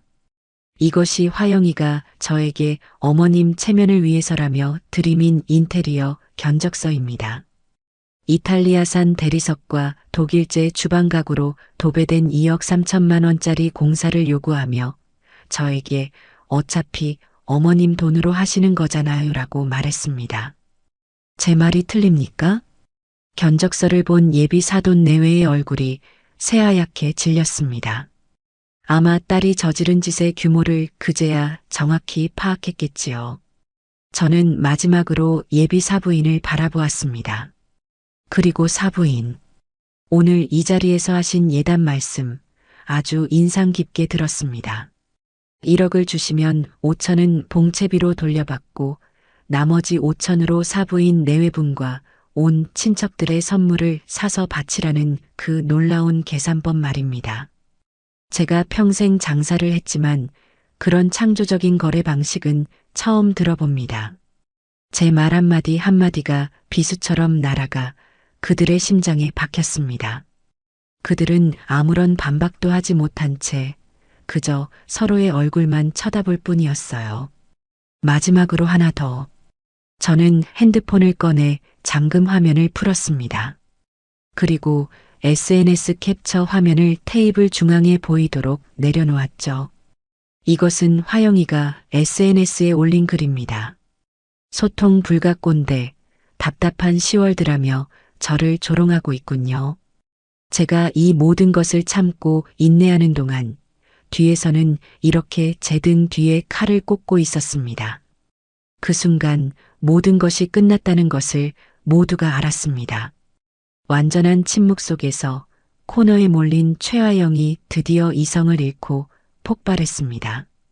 그녀는 자리에서 벌떡 일어나 테이블을 손으로 내리치며 비명을 질렀습니다. 그래서요. 그게 뭐 그렇게 잘못됐어요? 제가 틀린 말 했냐고요. 요즘 결혼 다 이렇게 해요. 다들 이 정도는 받고 이 정도는 하고 산다고요. 어머님 세대랑은 다르단 말이에요. 평생 돈만 알고 사신 어머님이 뭘 아세요? 그녀의 입에서 돈만 알고 사신이라는 말이 나오는 순간 저는 오히려 마음이 편안해졌습니다. 그래, 저것이 저 여자의 본 모습이었구나. 그 추하고 천박한 민낯을 제 아들을 포함한 모두의 앞에서 드러내주니 차라리 고마울 지경이었어요. 저는 소리 지르는 그녀를 무시하고 조용히 자리에서 일어났습니다. 그리고 넋이 나간 채 앉아있는 제 아들, 정근이를 내려다보았습니다. 제 목소리는 더없이 차갑고 단호했습니다. 오늘 이 자리를 통해 확실히 알게 되었구나. 나는 내 아들을 장가 보내려 한 것이지 내 평생의 노력을 담보로 아들을 팔아넘기려 한 것이 아니다. 저는 방 안의 모든 사람들을 향해 선언했습니다. 나는 내 아들이 한 여자의 남편이 되어 행복한 가정을 꾸리길 바랐지 탐욕스러운 날강도 때의 영원한 현금 지급기가 되기를 바라지 않았습니다. 그리고 마지막으로 제 아들을 향해 명령했습니다. 김정근, 일어나라. 아들은 망연자실한 눈으로 저를 올려다보았습니다. 이 결혼 오늘 이 시간부로 없던 걸로 한다. 저는 그 말을 끝으로 단 한치의 미련도 없이 몸을 돌려 방문을 향해 걸어갔습니다. 뒤에서 사부인, 어머님, 잠깐만요. 하고 외치는 소리와 접시가 깨지는 듯한 소란이 들려왔지만 저는 단 한 번도 뒤돌아보지 않았습니다. 상견례 장소의 육중한 문을 닫고 나오는 순간 저는 마치 긴 시간 동안 잠수했다가 물 위로 올라온 사람처럼 크게 숨을 들이쉬었습니다. 식당 복도의 차가운 공기가 제 폐부를 씻어내는 듯 시원했어요. 뒤따라 나온 아들 정근이는 넋이 나간 사람처럼 그 자리에 우뚝 서서 제가 닫아버린 문과 제 등을 번갈아 쳐다보고 있었습니다. 그의 얼굴에는 분노, 슬픔, 당혹감, 그리고 아주 약간의 해방감까지 그야말로 형언할 수 없는 모든 감정이 뒤섞여 있었죠. 엄마 어떻게 그럴 수가 있어요? 아들은 떨리는 목소리로 저를 원망했습니다. 저는 아무 대꾸도 하지 않고 그저 주차장으로 향하는 엘리베이터 버튼을 눌렀습니다. 지금 이 아이에게 필요한 것은 제 위로나 변명이 아니라 이 모든 상황을 스스로 소화할 시간이었습니다. 집으로 돌아오는 차 안은 지옥 같은 침묵이 흘렀습니다. 저는 묵묵히 운전을 했고 아들은 창밖만 바라보며 간간히 흐느꼈습니다. 그의 어깨가 미세하게 들썩일 때마다 제 가슴에도 칼날이 박히는 듯한 아픔이 느껴졌어요. 하지만 저는 독하게 마음을 먹었습니다. 지금 어설픈 동정으로 아들을 위로하는 것은 골마 터진 상처를 붕대로 대충 감싸는 것과 다를 바 없는 어리석은 짓이었으니까요. 뿌리까지 완전히 도려내야만 새살이 돋아날 수 있는 법입니다. 집에 도착해 현관문을 열고 들어서는 순간 꾹꾹 눌러 참아왔던 아들의 감정이 폭발했습니다. 그는 거실에 들어서자마자 제게 소리를 질렀어요. 엄마는 너무 잔인해. 어떻게 모두가 보는 앞에서 화영이한테 그렇게 모욕을 줄 수가 있어요. 내 결혼이었단 말이에요. 내 인생에 단 한 번뿐인 기회였을지도 모르는데 엄마가 전부 망쳐버렸어. 아들은 어린아이처럼 엉엉 울며 저를 원망했습니다. 그 눈에는 제가 사랑하는 아들은 온데간데 없고 장난감을 빼앗긴 아이의 분노만이 가득했습니다. 화영이가 그런 뜻으로 말한 게 아닐 수도 있잖아요.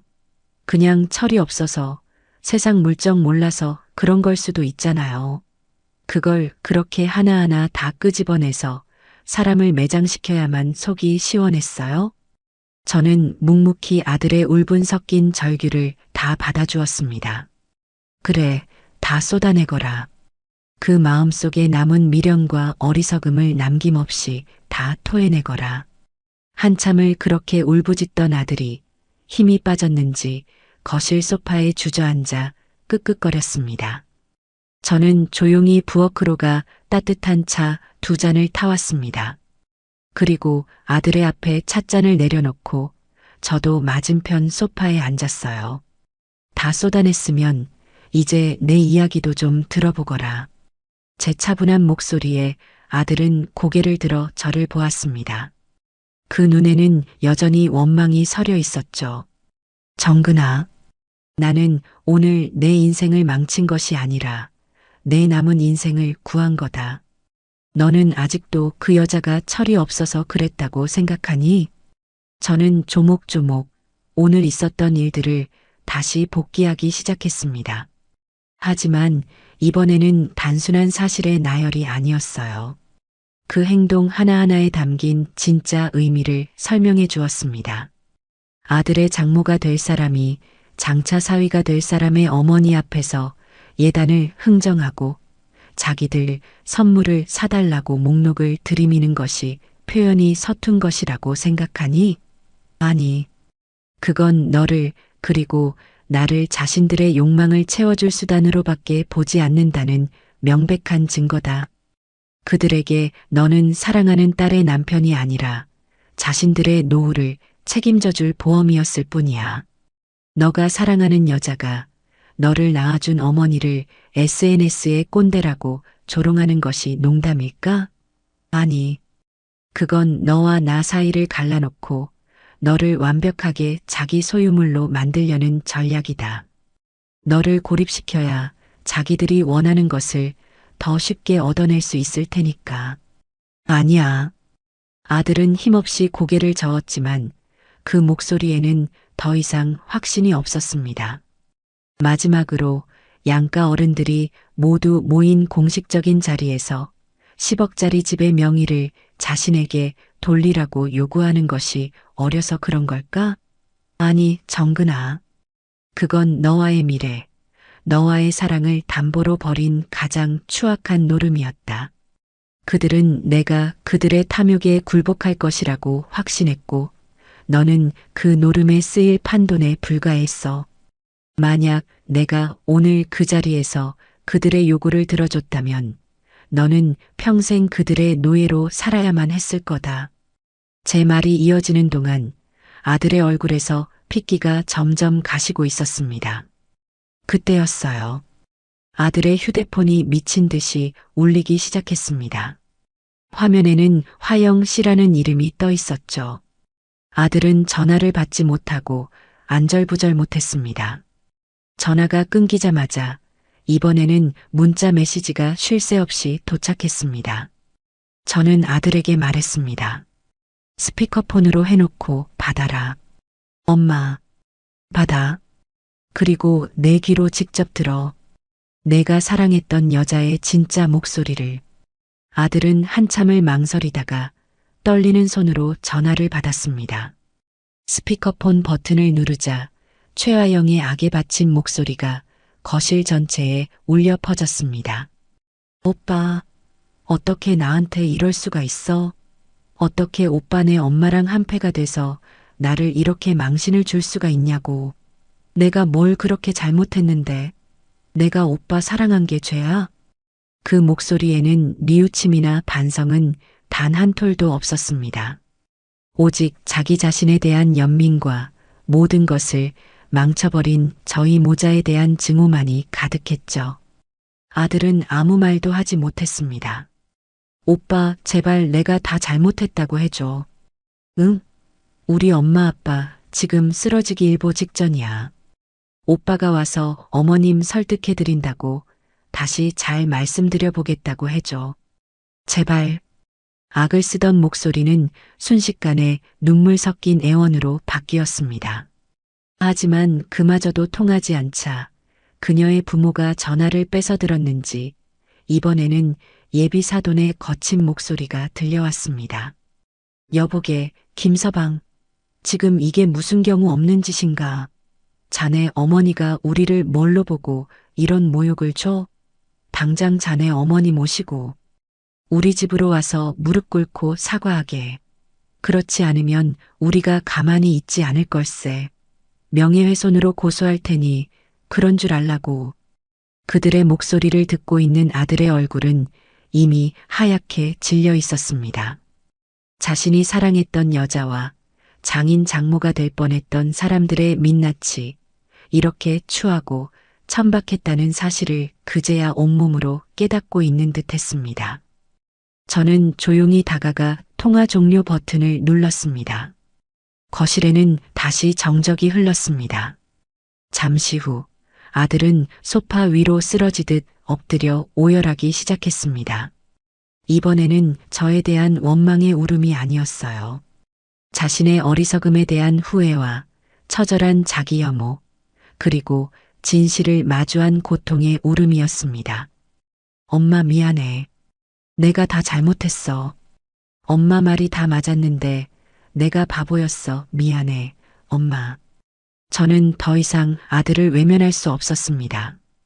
다가가서 아이처럼 우는 아들의 등을 말없이 쓸어주었습니다. 제 아들은 오늘 인생에서 가장 값비싼 수업료를 치르고 혹독한 성장통을 겪고 있었습니다. 이 폭풍이 지나가고 나면 제 아들은 분명 더 단단한 어른이 되어 있을 것이라고 저는 굳게 믿었습니다. 아들이 겨우 진정되었을 때 저는 자리에서 일어나 제 방으로 갔습니다.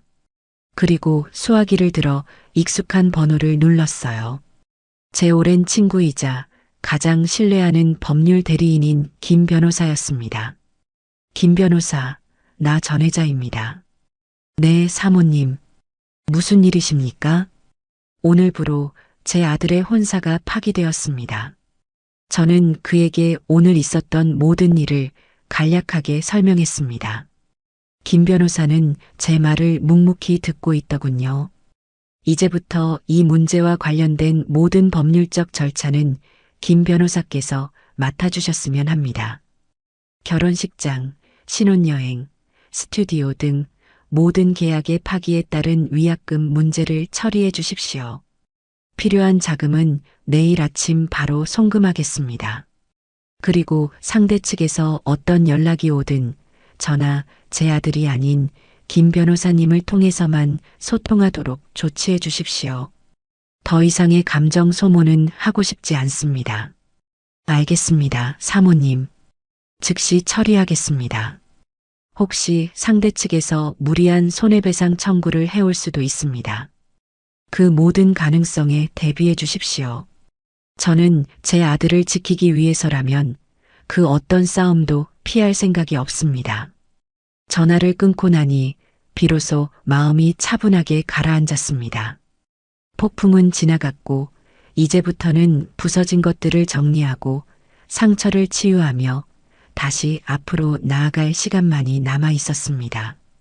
제 옆에서 고개를 푹 숙이고 있는 아들을 보니 그 길이 결코 쉽지만은 않으리라는 것을 알 수 있었죠. 하지만 저는 두렵지 않았습니다. 저는 평생을 그렇게 싸우고 이겨내며 살아온 전혜자였으니까요. 제가 변호사를 선임해 모든 공식적인 소통 창구를 일어나하자 그들 가족의 직접적인 연락은 거짓말처럼 뚝 끊겼습니다. 아마 변호사라는 이름이 주는 무게감에 섣불리 행동하지 못하는 것이겠지요. 저는 제 아들 정근이에게 당분간 휴가를 내고 집에서 쉬도록 했습니다. 그의 마음을 추스르는 것이 가장 시급한 문제였으니까요. 아들은 며칠 동안 방에서 나오지도 않고 알아누웠습니다. 저는 묵묵히 아들의 식사를 챙기고 약을 넣어주며 그가 스스로 일어설 때까지 기다려 주었어요. 그렇게 일주일쯤 지났을까요? 평화는 그리 길지 않았습니다. 공식적인 통로가 막히자 그들은 비공식적이고 훨씬 더 추잡한 방식으로 저희를 압박하기 시작했습니다. 시작은 최하영이었습니다. 그녀는 제 아들이 회사에 나가지 않는다는 것을 알자 아침 저녁으로 저희 집 앞으로 찾아오기 시작했어요. 초인종을 누르거나 문을 두드리지는 않았습니다. 그저 아파트 입구 맞은편 벤치에 망부석처럼 앉아 하염없이 저희 집 창문만 올려다보고 있었죠. 처량한 비련의 여주인공 행세를 하며 아들의 동정심을 유발하려는 얄팍한 수작이었습니다. 엄마, 화영 씨가 또 와 있어요. 아들은 창문 커튼 뒤에 숨어 밖을 내다보며 괴로워했습니다. 신경 쓰지 마라. 저것도 다 계산된 연기일 뿐이다. 그래도 저렇게 비 맞고 앉아 있는 걸 보니 마음이. 너가 지금 나가서 말을 거는 순간 저 여자는 승리의 미소를 지을 거다.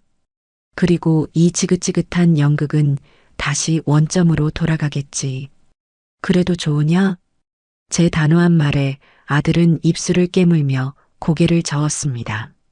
며칠을 그렇게 버티자 제풀에 지쳤는지 최하영의 모습은 더 이상 보이지 않았습니다. 하지만 그들의 공격은 거기서 끝나지 않았어요.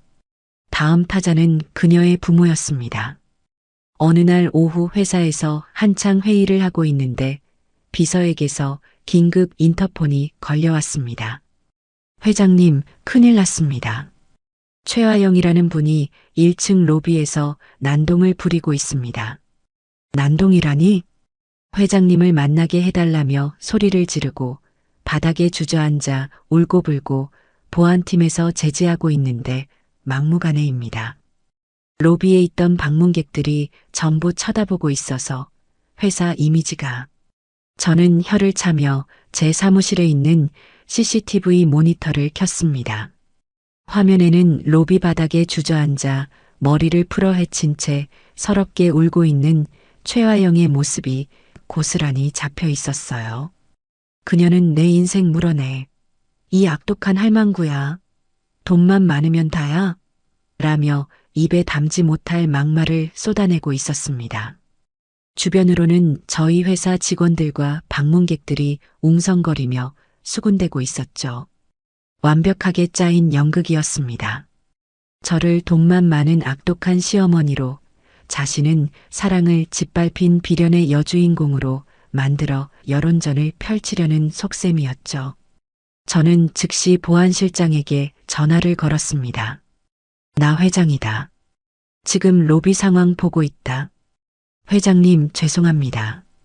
최대한 자극하지 않고 내보내려 하는데 통제가 안 됩니다. 당장 경찰에 신고해. 업무방해 및 명예훼손 현행범으로. 그리고 로비에 있는 모든 CCTV 영상을 즉시 확보해서 경찰에 증거자료로 제출하도록. 절대로 내가 내려가거나 내 비서실에서 대응하지 마라.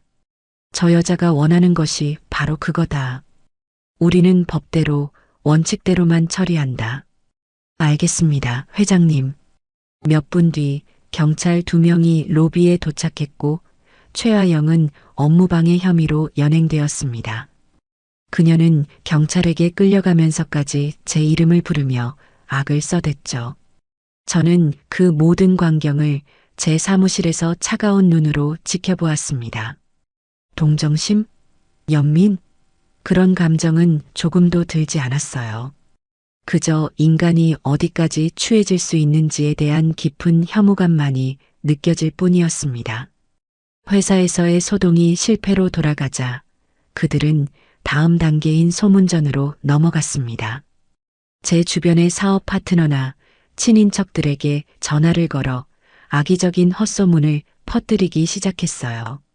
제가 아들의 결혼을 약속하고 집까지 사주겠다고 해놓고 더 돈 많은 집안의 여자가 나타나자 며느리감을 내쫓았다는 둥, 제 아들이 충격으로 식음을 전폐하고 있는데 제가 아들을 감금하고 있다는 둥, 그야말로 소설을 쓰고 있었습니다.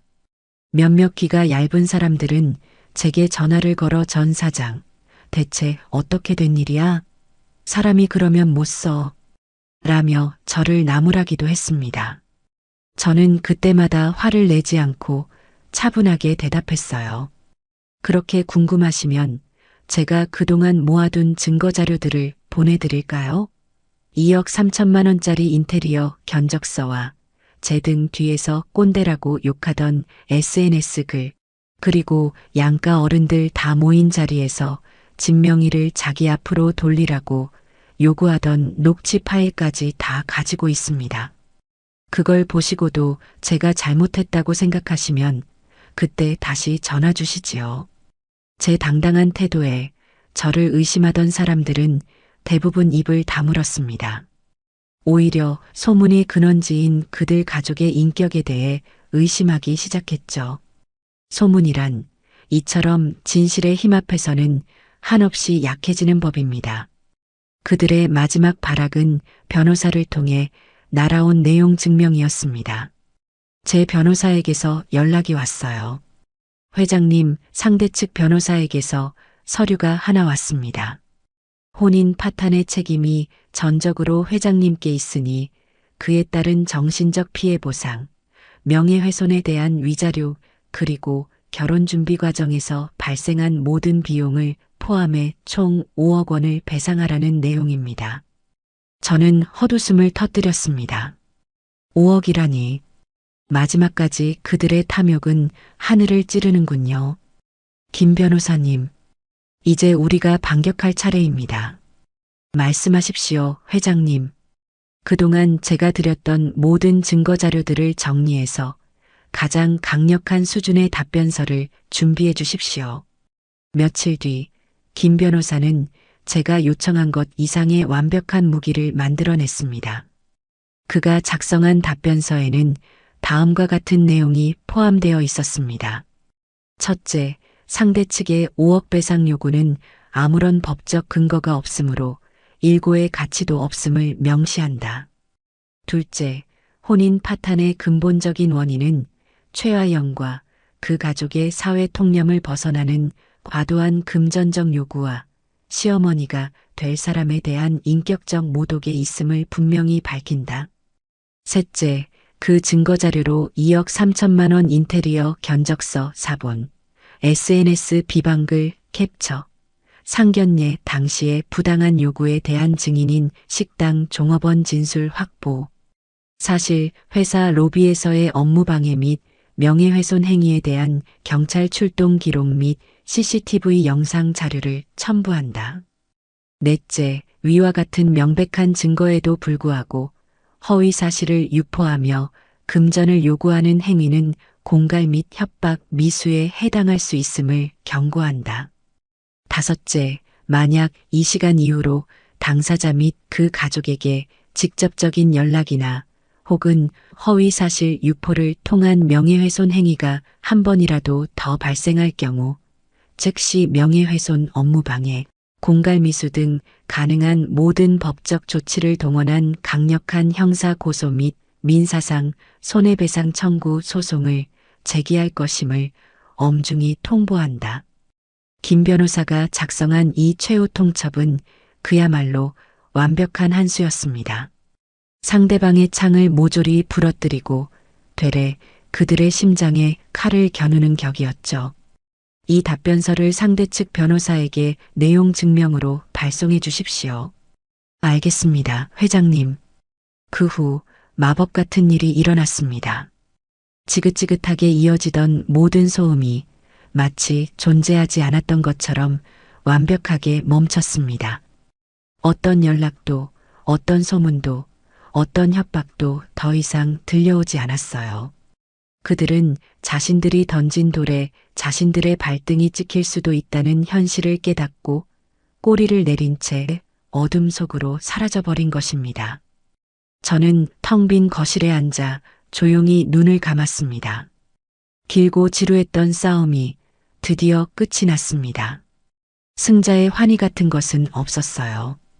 그저 더러운 진흙탕 싸움에서 간신히 빠져나온 듯한 깊은 피로감과 모든 것이 제자리로 돌아왔다는 안도감만이 저를 감쌀 뿐이었습니다. 이제 정말로 새로운 시작을 준비할 시간이었습니다. 그 지독했던 소동이 막을 내리고 계절이 2번 바뀌었습니다. 앙상했던 나뭇가지에 연두빛 새순이 돋아나고 세상이 온통 꽃으로 물드는 완연한 봄이 찾아왔죠. 시간은 가장 위대한 치유사라는 말처럼 저와 제 아들의 상처도 시간의 흐름 속에서 서서히 아물어갔습니다. 저는 그 시끄러웠던 마포의 아파트를 처분하지 않았습니다. 대신 제 개인적인 공간으로 사용하기로 했어요. 최아영이 그토록 촌스럽다고 비웃었던 그 인테리어 그대로 저는 그곳을 저만의 방식으로 채워나갔습니다. 이탈리아산 대리석 대신 따뜻한 원목 마루의 느낌이 좋았고 북유럽 디자이너의 조명 대신 창문으로 쏟아져 들어오는 자연광이 훨씬 더 아름다웠어요. 푹신한 패브릭 소파와 커다란 원목 책상을 들여놓고 제가 좋아하는 책들과 화분들로 공간을 채웠습니다. 그곳은 더 이상 갈등의 상징이 아닌 제 인생의 쉼표가 되어주는 평온한 안식처가 되었죠. 주말이면 저는 그곳에 가서 좋아하는 차를 마시며 책을 읽거나 창밖으로 유유히 흐르는 한강을 바라보며 복잡한 생각들을 정리하곤 했습니다. 제 아들 정근이는 그 혹독한 성장통을 겪고 난 뒤 완전히 다른 사람이 되었습니다. 더 이상 어리숙하고 세상 물정 모르던 노총각이 아니었어요. 자신의 연구 분야에 더 깊이 몰두하며 놀라운 성과들을 내기 시작했고 사람을 대하는 태도에 있어서도 신중함과 깊이가 더해졌습니다. 무엇보다 저를 대하는 아들의 눈빛이 달라졌어요. 예전에는 그저 엄마로만 보았다면 이제는 저를 한 명의 인간이자 인생의 선배로서 존경하고 이해하는 눈빛으로 바라봐 주었습니다. 우리의 관계는 그 어떤 모자, 관계보다 더 셔터 틈이 없고 견고해졌죠. 어느 화창한 봄날 오후 아들이 제가 있는 마포 아파트로 찾아왔습니다. 손에는 향긋한 풀이지어 꽃다발이 들려 있었어요. 엄마, 여기 계실 줄 알았어요. 왔느냐? 차 한잔 하거라. 우리는 나란히 소파에 앉아 차를 마셨습니다. 아들은 한참 동안 창밖을 바라보더니 조심스럽게 입을 열었어요. 얼마 전에 대학 동기한테서 소식 하나를 들었어요. 최하영 씨 회사 그만두고 지방으로 내려갔다고 하더라고요. 그 부모님도 살던 집 팔고 이사 갔다고 하고요. 저는 아무 말 없이 아들의 얼굴을 바라보았습니다. 그의 표정에는 더 이상 어떤 미련이나 동요도 없었어요. 그저 먼 옛날 이야기를 하는 사람처럼 담담할 뿐이었습니다. 그 소식을 듣는데 아무렇지도 않더라고요. 화가 나는 것도 아니고 안쓰러운 것도 아니고 그냥 그랬구나 싶었어요. 제가 얼마나 어리석었는지, 얼마나 사람 보는 눈이 없었는지 다시 한번 깨달았을 뿐이에요. 그때 엄마가 아니었다면 저는 지금쯤 제 인생을 통째로 저당 잡힌 채 살고 있었겠죠. 다시 한번 감사해요, 엄마. 아들은 진심 어린 눈으로 저를 보며 말했습니다. 저는 아들의 손을 따뜻하게 잡아주었어요. 다 지난 일이다. 그 일은 내 인생의 값비싼 예방주사였다고 생각하렴. 덕분에 너는 더 강해졌고 나는 더 현명해졌다. 그러니 그걸로 된 거야. 그때 문득 제 머릿속에 하나의 생각이 스쳐 지나갔습니다. 저는 오랫동안 마음속에 품어왔던 생각을 아들에게 털어놓았어요. 정근아, 엄마는 이 아파트와 그 결혼을 위해 준비했던 모든 돈을 더 의미 있는 곳에 쓰고 싶다는 생각이 들었다. 의미 있는 곳이요? 그래. 내가 맨주먹으로 시장 좌판에서 장사를 시작했을 때 단돈 10,000원이 없어서 끼니를 굶고 너를 업은 채로 밤새 울었던 날들이 수없이 많았단다. 그때 만약 누군가 내게 따뜻한 손을 내밀어 주었다면 어쩌면 내 삶이 조금은 덜 고단하지 않았을까 하는 생각을 하곤 했어. 저는 창밖을 바라보며 말을 이었습니다. 그래서 결심했다. 내 이름을 딴 작은 장학재단을 하나 만들려고 해. 나처럼 어렵고 힘든 환경 속에서도 꿈을 잃지 않고 씩씩하게 살아가는 아이들을 돕고 싶다. 헛된 욕심을 채우는 데 쓰일 뻔했던 돈으로 누군가의 미래를 키우는 씨앗을 심는 것. 그것만큼 값지고 보람된 일이 또 어디 있겠니? 제 이야기를 듣는 아들의 눈이 반짝이기 시작했습니다. 그는 제 손을 꽉 잡으며 말했어요. 엄마 정말 멋진 생각이에요. 저도 함께 할래요. 제 힘이 필요한 곳이 있다면 뭐든지 시켜만 주세요.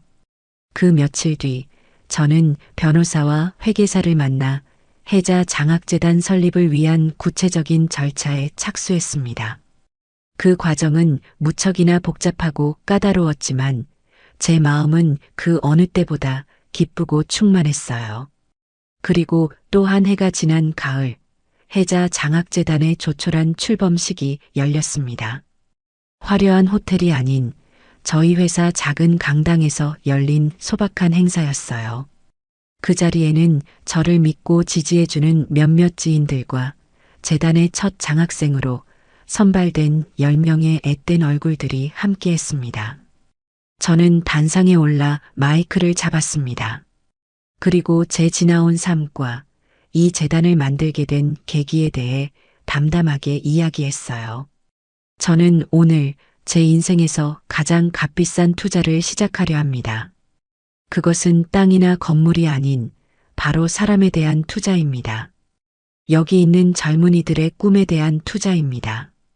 부디 이 작은 씨앗이 여러분의 인생의 단비가 되어 훗날 여러분이 더 크고 울창한 숲이 되어 또 다른 누군가의 그늘이 되어주기를 바랍니다.